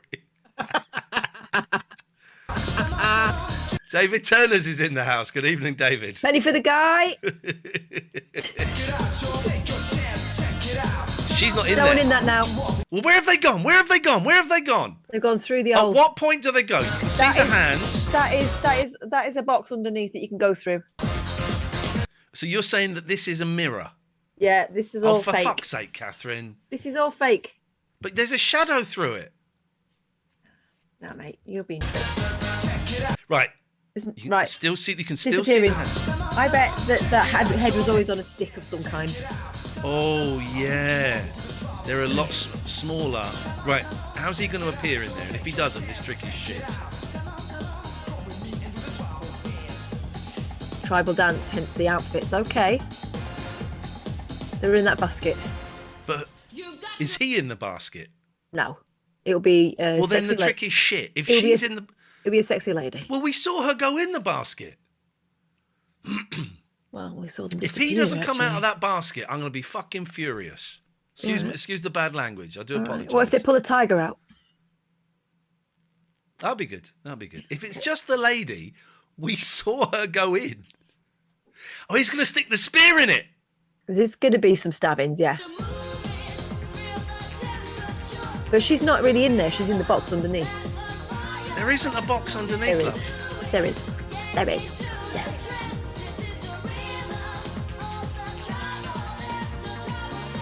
Well, but look, no. She's in there. Nah. Because the thing is just going, that is the angle of that, right? That is hardly It's going across a impacting. bum. Yeah. So you got to go really tiny. None of that. When I was a kid, I used to have a magic trick, right? It was a box and you put a coin in it and you put Yes. these things in and you could stab through the coin. Yes. Do you know how it worked? Yeah. There was like a sort of slope inside that you couldn't see. And the pencil will go through that. Nope. Yeah, because I've got one downstairs. Right. How many things did you put in it? Just one? Sorry. I put 10 things in it. How did I do that? Compartments. Nope. Go on then. Magic. First one, you put it in the side, it flips the coin up on its side. Suddenly you got space everywhere. He's flipped her up on her side and she's got space. Or unless her back is to here. Look, go back. Hang on. I'm too busy watching the sexy dances. Unless she's curled so that her back is to the front of the basket, Yeah, and then so she's this is curled all up. hollow at the back. Yeah, but she'd have to be tiny. Oh, well, they can turn around onto all fours and then put their arms and legs down into the legs of the table. Yeah, This I told table you. is a red herring, Ashley. No, the Stop table's it. a box. The table's a box. Jesus. They're in it. Look at that. When the guy offers him the spear, he shits himself. Watch. Guy on the left, look. Fuck, he shits himself. Whoa, careful with that. You'll have me Whoa, out. dude. David says, why is everyone trying to spoil the trick? We're not. We're trying to make the trick better, David. We're trying to make the trick better. So when we try it at home, we won't kill ourselves again. We're checking it out. Stop pinging me. Who's pinging me? Oh.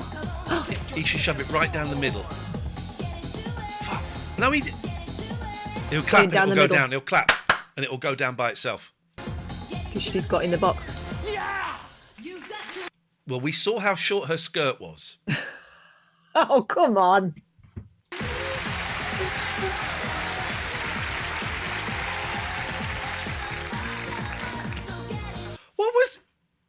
What was the thing with the mask? What was all that about? So you think that there's someone in that basket? No, there is someone in the basket. Nah, there's not. They're in the box.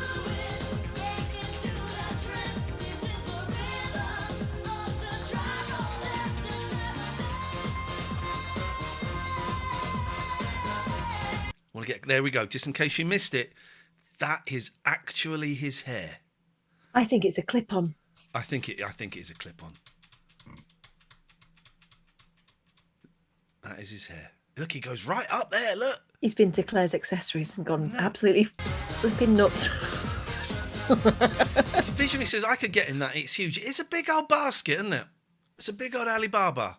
Do we call them Alibabas anymore? That's not that.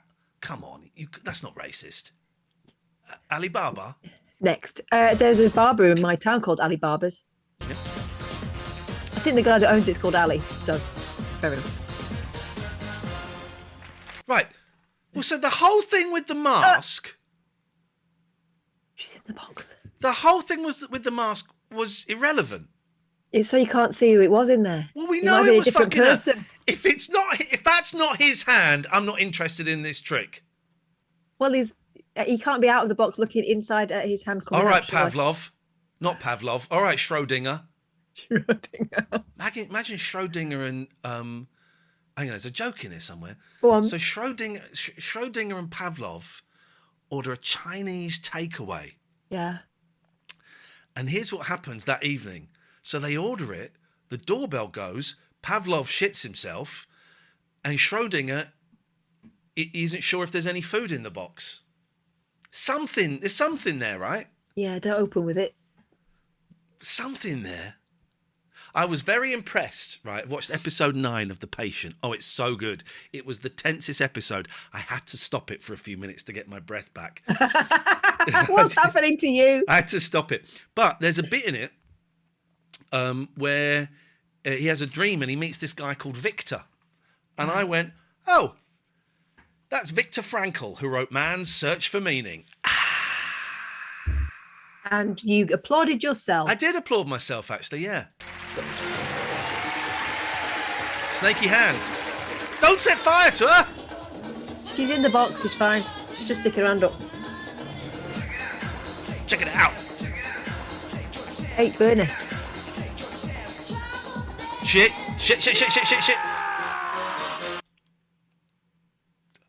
This man is insane. Don't eat that. David's just texted me about episode 9. Hang on. This is what David has written. Spoilers. Episode 9, holy fucking shit, man. I had to stop it halfway through. It was making me too uncomfortable. One more episode to go. Oh my God, it's so good. Anyway. Okay. Now the table becomes interesting. Do you remember this show, David? The Big Talent Show? I auditioned for this. Right. She's out of the box already. He's in the box. Now he's in the box on. now. He is in the box now. He goes in the box. There. Nope, there. He's in the box now. Where can you watch the Patient? You have to watch it on a hooky. This shot is not... Oh, what the fuck? Hang on, I can see him. Could see you going off. This shot isn't helpful because we missed something in this shot. Oh, and there is that last line at the end, David. There is a really funny line at the end of this really horrible episode, full of tension, and then he does a gag right at the end. Hang on, Dave, you've been to Blazers nightclub in Windsor, have you? Wow. My mum and dad went to Blazers to see the Four Tops. I don't think there were any original Four Tops.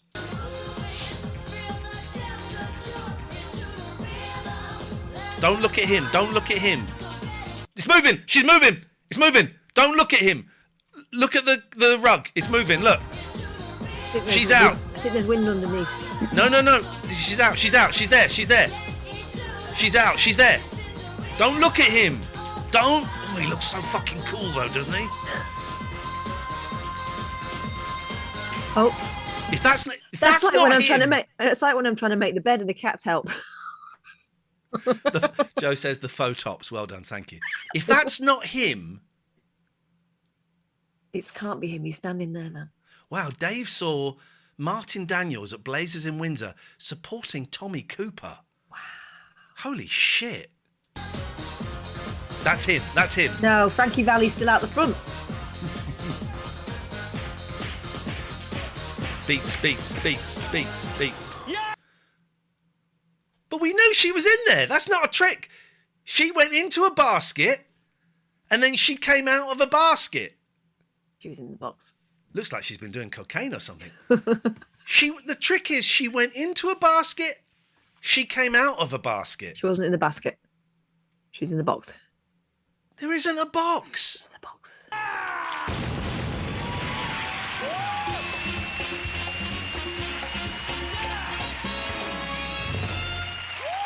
When do we get to hear her singing? Ladies and gentlemen. Never. Wow, great performance. Very energetic. Gives a whole Very new energetic. chicken in a basket, doesn't it? Look at that. Nice, if you go out to eat after the show, get changed, because the waiter will keep asking if you've got a reservation otherwise.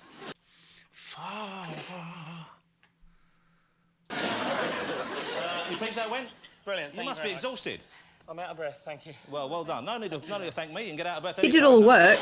He's just walking around, pouncing about with a spear. Well done. Oh, look at that guy in the background. Look at the guy in the background. Look at this guy. Look at this guy. Watch this eye, right? Ladies and gentlemen. Well done. Who? Dirty bastard. Dirty bastard. Time to take a break. We'll be back in the time it takes for William Hayes to comb his hair. Yes, that's quickly. Stay tuned.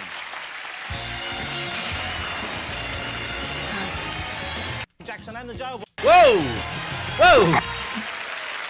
Rocking combo, Earl Jackson and the Jailbreakers.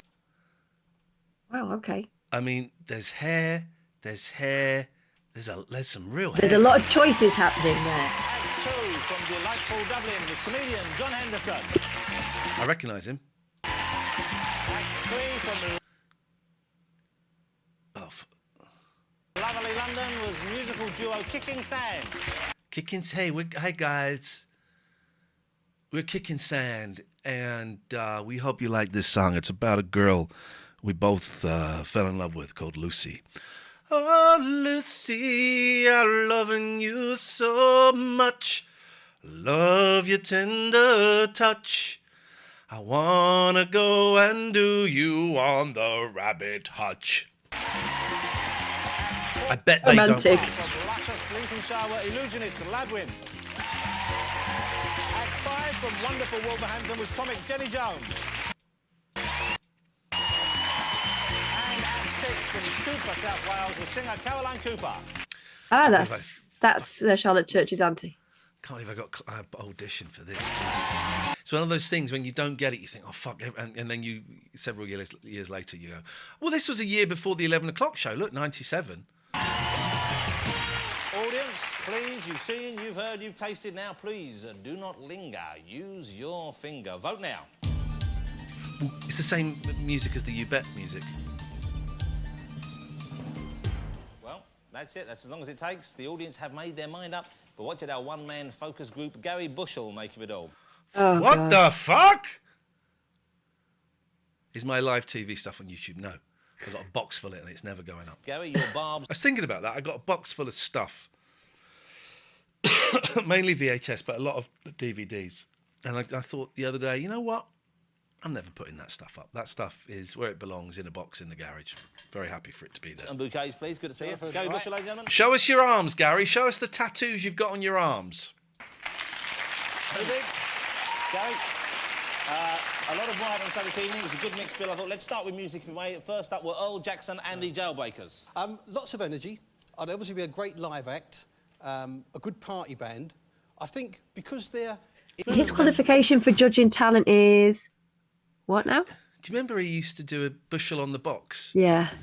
And now, I think it was a little... Well, I think it was quite racist. Maybe we'll see if we can find some of that. Image and their music is so retro, it was a mistake for them to do an original song. They should have done a cover song. They should have done... I mean, that started like any Chuck Berry B-side you ever heard in your life, didn't it? And why not use the familiarity? Why not get that? Because that's the sort of image they're going for. All rock and roll sounds quite similar.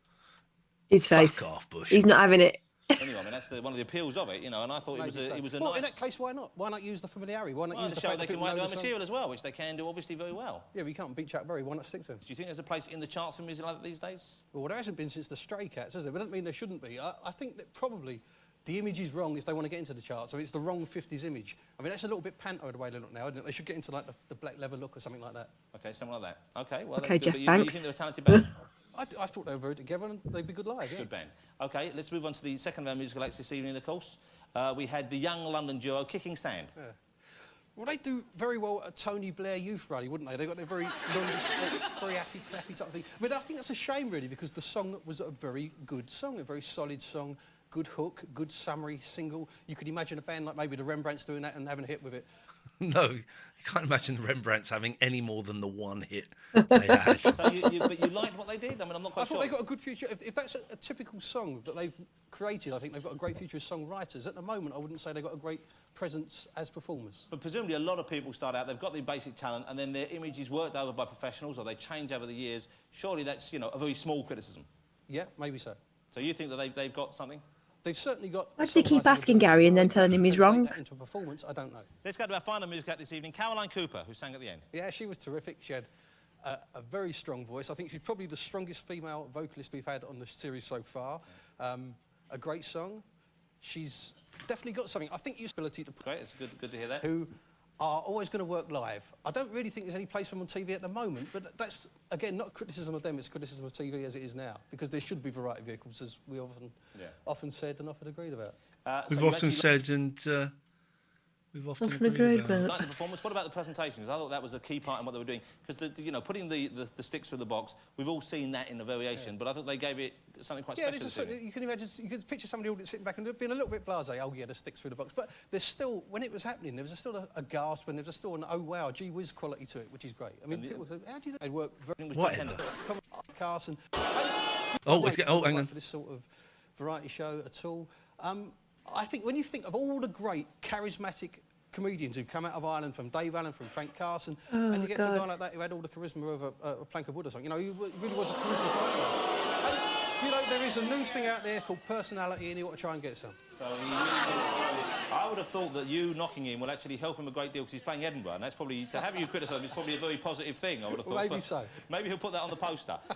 He made me laugh. I liked a lot of him material. I thought the early stuff about, dressing as his mum was very funny, and I like the end stuff as well. The end line I thought was very funny about, women asking you, does this make me look fat? That was a very funny line. Struck a chord with a lot in the audience. Not that I'm saying you're fat, but I mean, it struck a chord. That was the best gag, that one at the end, yeah. But I didn't really think it worked till then. Let's finish with Jenny Jones, our final comedian of the day, Jenny Jones. I think Jenny's a star. I mean, I think she's... If you imagine Lily Savage crossed with Sue Pollard in Noddy Older's backyard, she's got lots of warmth, she's a great comedy character, she's got the personality of an Exocet without the, without the subtle qualities of it. I think she was brilliant. You really liked that? Yeah, I did. I agree with that. I thought she was terrific as well. Let's find out, before we find out the audience is voting and put everyone out of the tension over there, who do you think should win this evening, if it was down to you, and who do you think will win?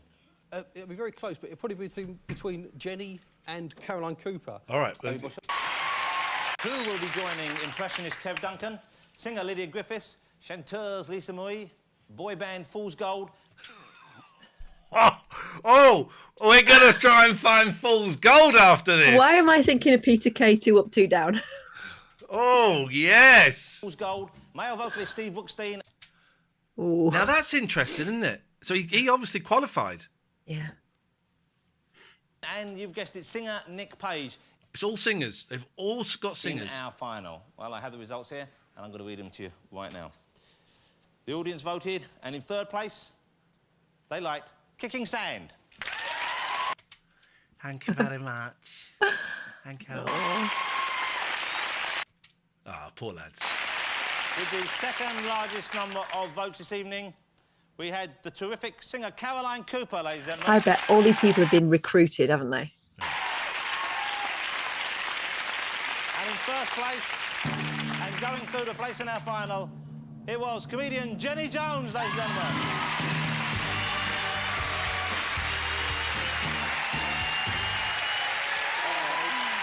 All right. Oh! Look at his face. He hates that. Oh, she went for a follow through then.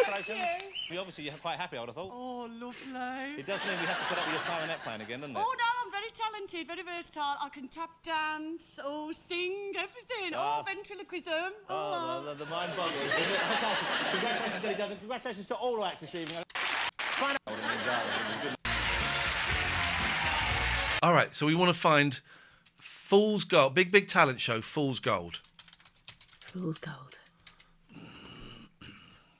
It's all Stephen Mulhern. It doesn't exist, does it? It doesn't exist. I really thought there'd be more. I thought there'd be more of that show, but there ain't, is there? There ain't. So we've seen Kelly Wilson. I'm a bit done with magic. Oh, here we go. What's this? Here we go.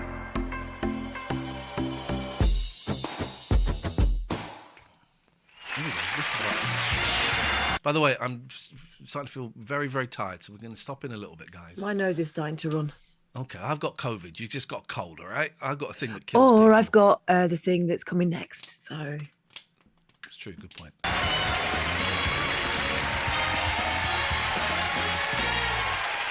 Welcome back to the Big Talent Show. Our third Big Talent to lay before you this evening is a band called Quill, who play soft rock. You can't be called Quill. soft rock until I found some cream in a specialist shop. Anyway, Quill's soft rock is of a Celtic kind. To tell us more about them, a legendary rock and roll figure. As lead singer of Wizard, his ridiculous makeup made Michael Jackson's face seem normal and not that of a hideous freak. He is the one and only Roy Wood, ladies and gentlemen. How you doing, Roy? Good, mate. See ya. Right, Roy. The makeup you used to wear, which scared the life out of me when I was a tiny boy, it was of the lightning streaks and the big hair and everything. Some frightened grannies on the train, yeah. Was that the intention? Oh, yeah, that's the reason I did it. So what were you thinking? What inspired that? What was I on at the time? No, the reason that image came about was from the movie, in fact. We had a record out called Brontosaurus, and I had a jacket made out of this. It's still played very often. Him once. Oh, lovely. If you could put to Deirdre with all my love. Didn't we interview him once? Jonathan's just my stage name. Yeah. And while Roy's doing that, let's say thank you very much indeed, Roy Wood, ladies and gentlemen. You've heard them talked about. Here they are, singing Over the Hills and Far Away. Please give a big, big welcome to the big, big talent of Quill.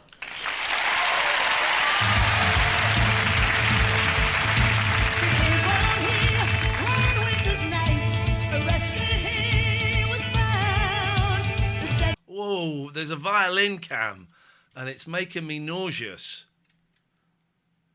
Look at the size of her fingers. She's going to crush her own head.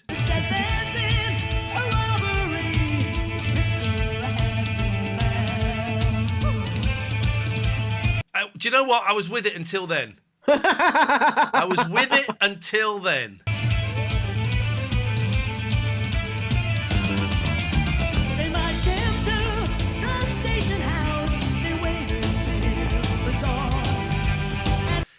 If she closed her eyes a little bit, they're very, very wide eyes.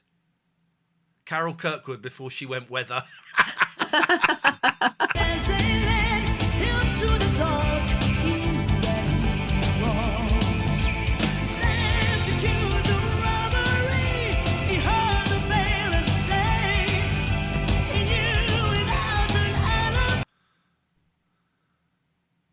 Is that Siegfried or Roy?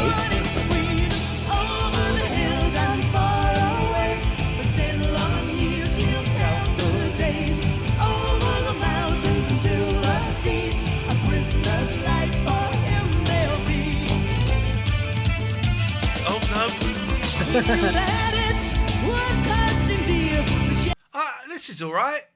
Yeah. This is all right. I think it would do well at Eurovision. Yeah. That's when I'm playing the bass. I'm fucking giving it.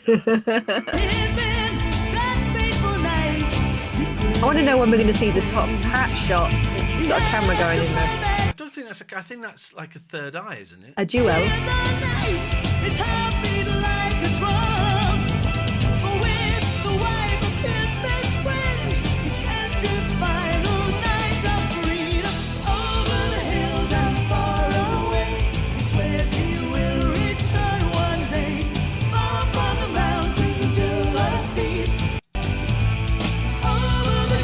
Oh, key change.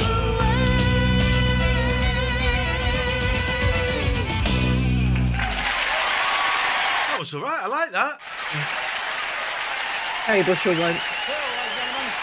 There we are. Phil.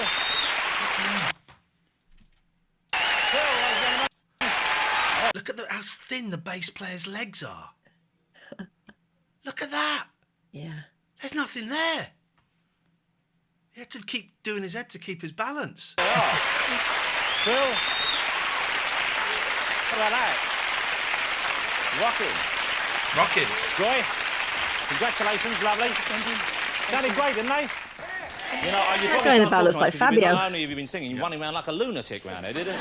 You always do that, or just excited this evening? I'm very excited this evening. But were you pleased with the way it sounded? It sounded great. Everyone's been really helpful for us. It's yeah. fantastic. Thoroughly enjoyed it. And I'm pleased to see you wore your fly fishing boots this evening just for us. But I can't believe I haven't heard you on the radio yet. Maybe after tonight. Big fingers crossed. There you go. Let's hear it again for Quill, ladies and gentlemen. I can't believe I haven't heard you on the radio. Yeah. What? What does for?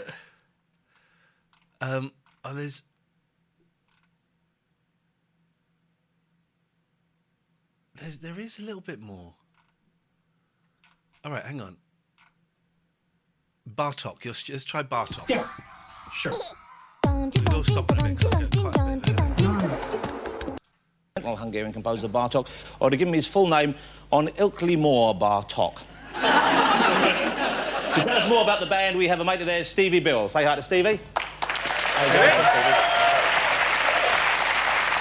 Stevie, how long have you known the band? How long have you known the boys in Bartok?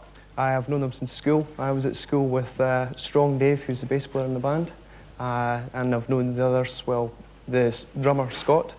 He's Strong Dave's brother, so that's quite easy. Did who have a radio show, David? Did who? And the rest through the relationship through Dave. So you've got Strong Dave, and the others have nicknames as well? Small Dave, he's the other. Because it was confusion, really. And, so only the Daves have nicknames? Yeah, only the Daves and Anthony, the songwriter. And the song they're going to do tonight is one of their own songs, is that right? That's correct, yeah. Who writes the songs? Anthony. He's the songwriter of the band, and he's the singer and guitarist. OK, looking forward to it. You're obviously a big fan. Oh, absolutely, huge. I heard them in rehearsal. I can't believe they haven't got a record contract. I know, it's quite hard to believe, actually, they don't have a record contract. I can't believe they're not signed. I'm sure it's only a matter of time after this evening. Thank you very much, Stevie. Thanks, Stevie. Thank you. You can now judge for yourselves. Here they are. Please welcome the big talent of Bartok. Oh, there was Jonathan Ross had a radio show. Play them then. You're right, absolutely.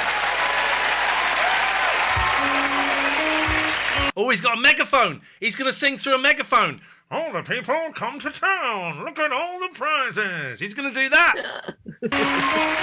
All the people in the world, come and look at the prizes. You shouldn't go that fast, you know you'll break it. You shouldn't try to last, you'll never make it. If it was up to me, I'd let you do anything. But the heads of the world are turning. Then go out of your mind just to survive this stuff. Out of your mind. Sometimes, please don't play. All the people around the world. So stupid, dishonest. You're wrong. Let's find out. Bartok. Let's see what Bartok are up to these days. Bartok band. Bella's Bartok. I don't know what that is. Bartok. That's the name of the composer. Ah, okay.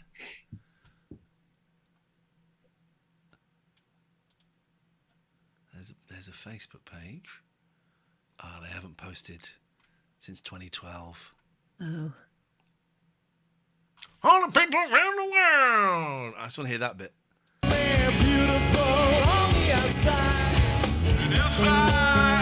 it is.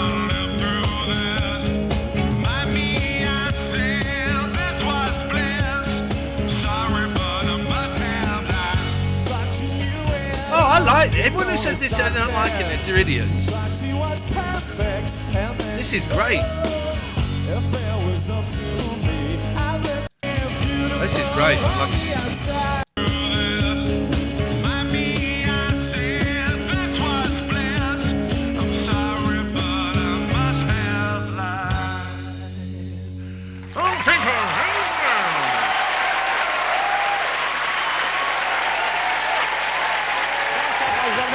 Well done, fellas. Nice job. Really good. Well done. Can I borrow your megaphone? There we go. Need a cab, lady outside Safeways, 2 carrier bags. Anybody? Listen, that was great. And you're an Edinburgh band, is that right? That's right, yeah. And so do you play down south at all? Yep, we're playing a tour next month. And you're not signed yet, right? Is there interest at the moment from any companies? There's a few, but not quite right just yet. Not so we're still waiting. Not quite. There's a few, right? It's not quite right at the moment. Yeah, picking and choosing. Got your Let's hope off this evening. I think it was terrific. Well done. Bartok. David says this is shit. Marcus says it's a good song. Tell you what, David, instead of turning your anger and your resentment towards me, which I know is underlying, why don't you tell Marcus he's shit, right? Tell Marcus what he thinks is shit. Do it to another human being. I dare you. Ladies and gentlemen.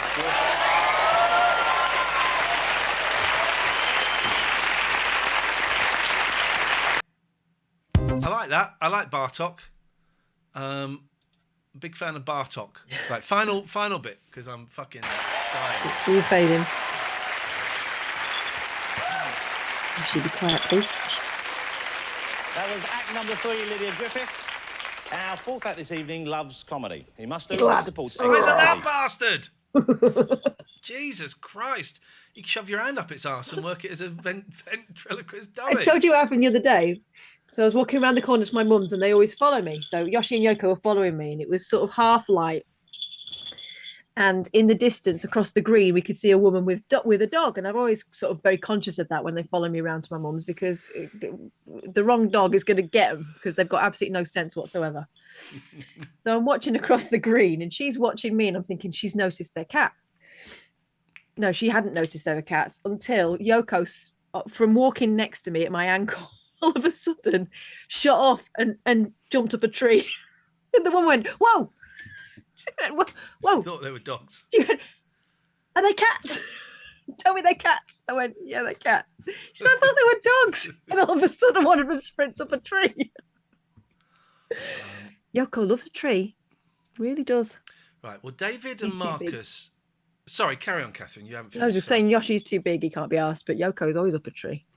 David and Marcus are now chatting as friends. I can't time David out because he's a mod. I can, and I just have timed Marcus out. Hi, Marcus was the one defending Bartok. Yeah, but then he turned. He turned and was then talking to David. So I'm sorry, Marcus, you brought that on yourself, mate. You're going right. Andy Ford and his whole family help him in his act. His partner, Michelle, helps write the gags. His daughter, Alicia, performs on stage with him. His son, Justin, looks after the sound. And their dog, Eric, drives them to and from each gig. They're all here tonight to tell us more about Andy. Please say hi to them. This is a family of haircuts, isn't it? Yes. What a lot of haircuts. Michelle. Also, that's not how a brother and sister should be sitting. Are they brother and sister, though? Yes. They're brother and sister. That's the mum. That's not right. Okay. Tell us, when did you first meet Andy? How did that come I met him about 6 years ago and I was working on a holiday camp in Cornwall. Andrew was Sunday night cabaret and he turned out, I was wheeling my sound system out as he wheeled his in. And he stood on the stage and we shook hands and he said, I'm tonight's cabaret, and ting, we fell in love. That's nice. I used to turn up to places and go, I'm the turn. But not everyone knows what the phrase the turn means. I'm the turn. In fact, I did that. I think I might have done that at the awards the other night. I'm the turn. I'm doing another awards thing. You can't undo timeouts, David.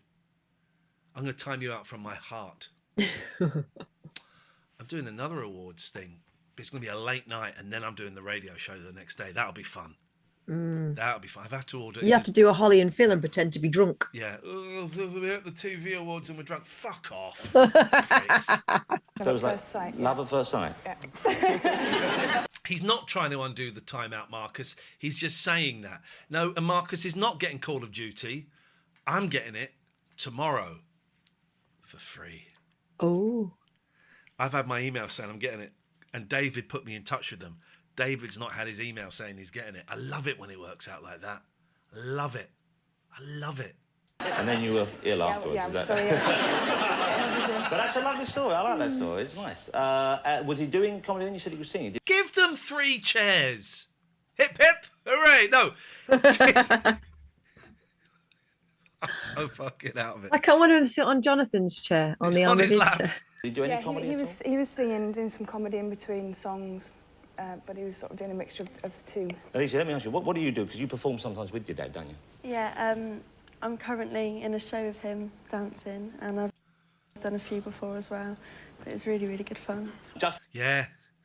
Sounds like it was fun, yeah? You sort of go to the gigs a lot, I know, and you help out as well. What do you think of his act? Oh, it's brilliant. It's my kind of comedy as well as Dad's, so I sort of take after him. I mean, it's so wacky and outrageous and... I'm in. This is going to be great. This is going to be... It's wacky, Catherine. Yeah, and my favourite. It's outrageous. My favourite. Stupid, basically. I love it. I don't like stupid so much. So, I know everyone's looking forward to seeing it. Of course, we have Eric, your doggy. What kind of dog is Eric? He's a Shih Tzu. Hey! I'm going to rise above it, ladies and gentlemen. Everyone, right. James is excited. If you're excited to see this act, and this will be the last act of the evening, let us know in the chat. Let's try and get Let's whip up a hype. Let's whip up a hype. I know we don't get hype trains on YouTube. Let's get a hype train going for Andy Ford. Let's come on, everybody, in the chat. There's 69 of you here. Tony's moderately interested. Okay, well, that's a start. Can we build on that? Can't wait. Hype time. I'm sat on my sofa, slow clapping to build this up. Come on, everybody. Come on, everybody. Mildly interested. A touch curious. Come on. Fucking. Has anyone got a flutter? Anyone got a flutter down below? Never said Sofa's glancing up every now and then. Oh, right. Okay. Come on, let's do you know what have I'm going to do? Do you know what I'm going to do? Is I'm going to share this. Can I share?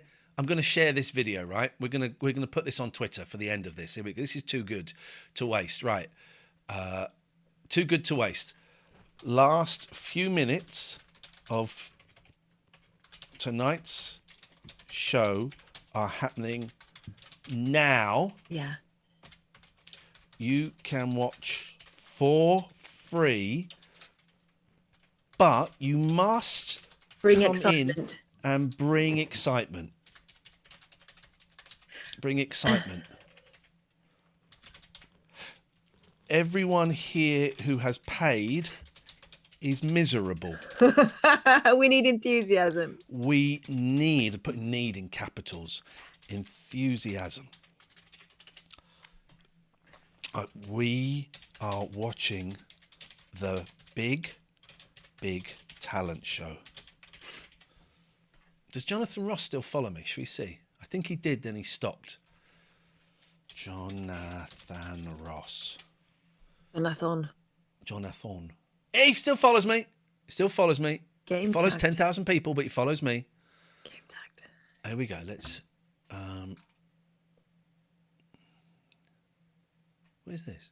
I don't know what that is.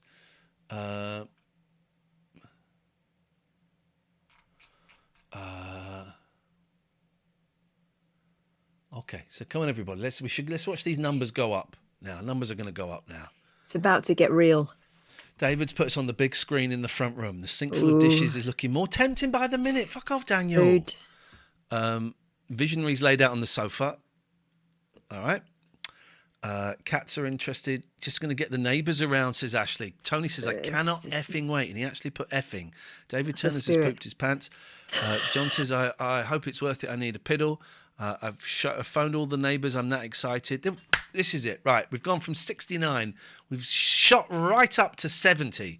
So let's do it. Andy Ford. It's wacky. It's silly. It's a bit stupid. It's his son's kind of... James is waking up the kids. It's his son's kind of humour. Fucking cannot wait for this. Awesome. Fucking wait. I'm looking forward to seeing Andy perform. I know you're all big fans of his, of course. Let's see if the audience as well, but let's say thank you to all his family for coming on tonight. Jo says she likes my cardigan. This is an old Gap cardigan, and my eldest likes to wear it.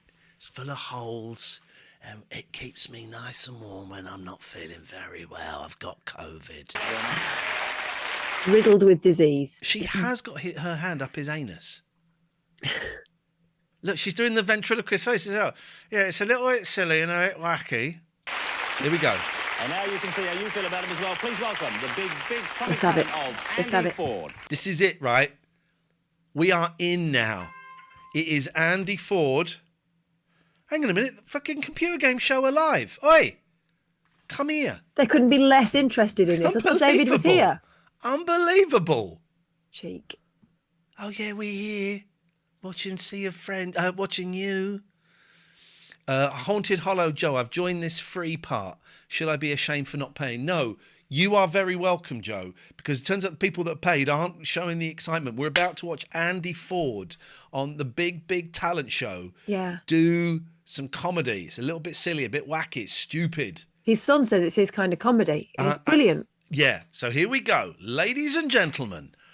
Holding on to people around the world. Ladies and gentlemen, Andy Ford.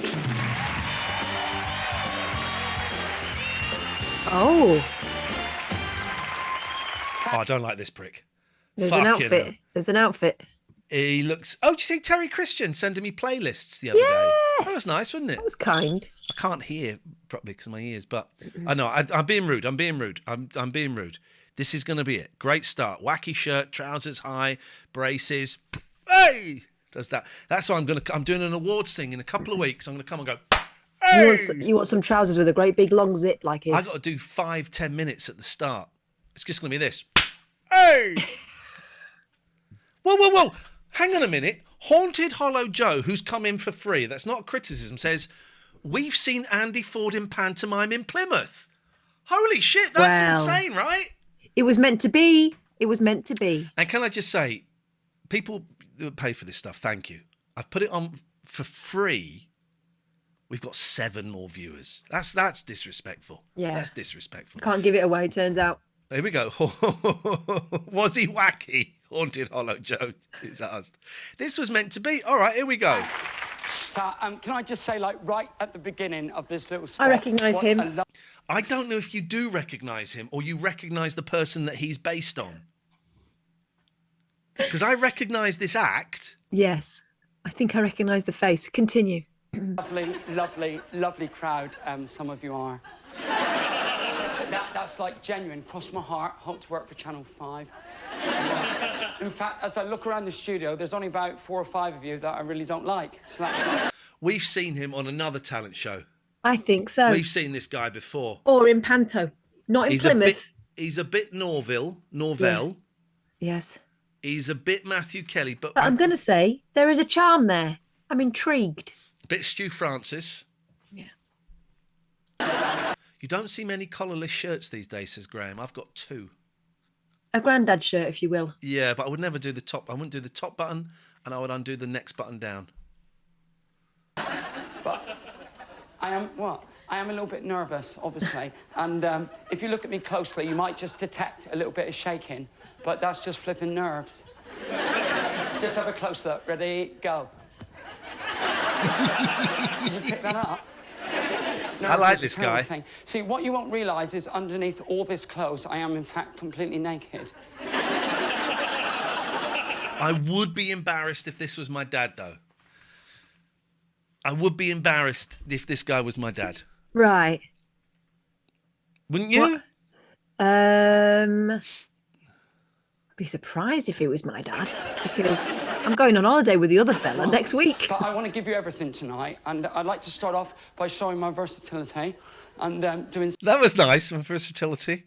Yeah, anyway. Some impressions for you, but I don't have to, and I think it's not in a contract.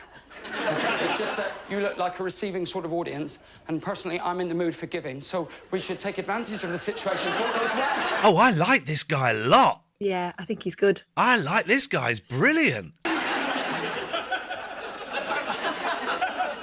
We might never forgive ourselves, might we? Can you all watch? Thanks a lot. Impression number 1. Oh, I'm licking that. You know who he reminds me of? Go on. Turner's.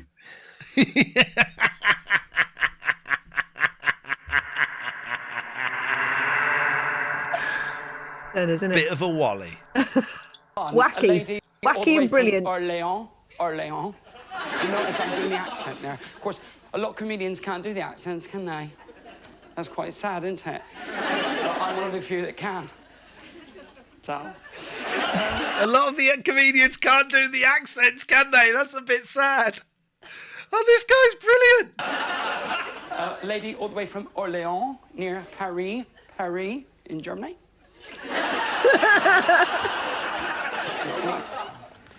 Ladies and gentlemen, Joan of Arc. David says, I've had to take you off of the big telly in the front room. Yes, the Spook guy. Spook, we've played him a couple of times on here, and it was piss poor. Joan of Arc. Yeah.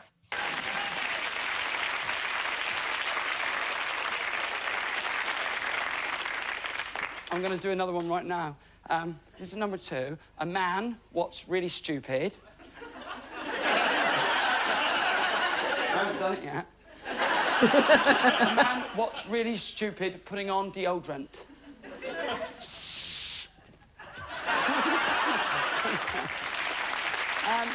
It's very Duncan Norvell.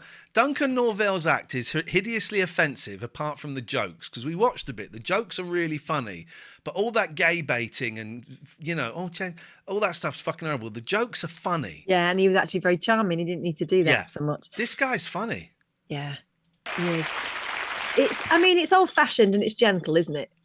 Yeah, I like that. I like I'm it. old-fashioned. Well, you are. This is my last one. The mating call. The mating call. 3 mating calls. The mating call of the giant clam. I love you.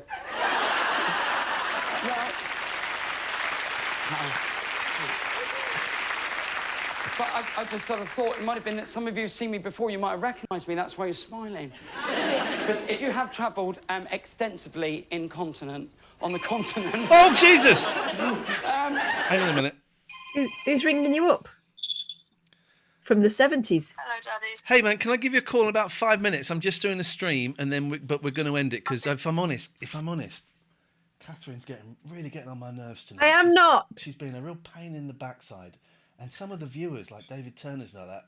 You know the guy we met at the arcade? Yeah. He's been a real pain in the butt. That's true. That's true. Being rude and Oh shit! I've left my microphone on. I'll give you a call back in a few minutes. Bye. Okay, and we continue. You'll have seen my poster around because on the continent I am very, very popular. If you haven't seen the poster... Daniel says Iain getting wacky. Very much so.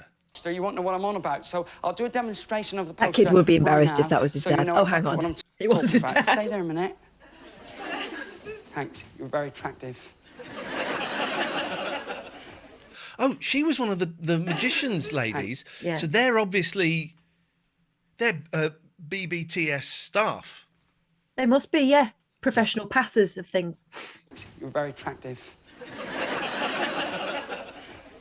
Demonstration of the poster. On the continent, I'm known as Andy O'Fordo. I'm one of the top tambourine players in the world. And I suppose I shouldn't blow my own trumpet. So I'll stick to the tambourine. And this is a brand new album I've recorded called Tambourine Classics of Our Time. And I'd like to do a track for you tonight. I suppose I shouldn't do it in a comedy spot, really, but sometimes, I just break the rules. Sometimes I'm a rebel. Oh, he did an impression of Rick from The Young Ones. He did a bit, didn't he? I mean, that was 15 years out of date there. Track 1, side 2, Oh When the Saints. It's a classic song. I hope you enjoy it because you're a lovely crowd. And if anyone tries to tell you you're not lovely, just do this. La la la la, can't hear, I can't hear. Promise me. Oh When the Saints, thank you.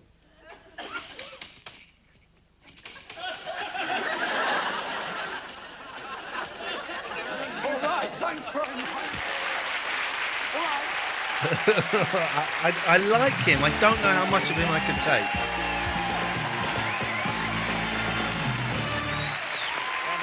Andy Paul. Well done, mate.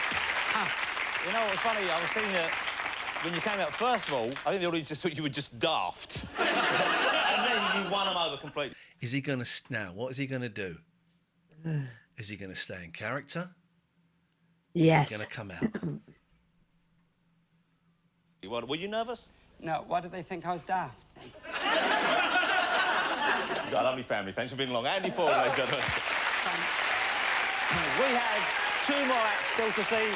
They're coming up in part 3. In the meantime, why not have a cup of tea? Stay tuned. Don't go away. He's still going. I like that. I like that a lot. God, we nearly did the full show. I'm going to go to bed because I feel like shite, ladies and gentlemen. God willing, back tomorrow at 7. Let's put the link for the computer game show boys are... Not that they deserve it, frankly. No, but Sean's doing a little stream. So if you want to go and join, I'll pop in there and have a little look. Sea of Thieves. If you want to pop in there and say hello, that would be nice. Thank you very much, everybody. Thank you for your patience around... I'm going to bed. Bye. Night. See ya. Bye. Bye. See ya. See ya.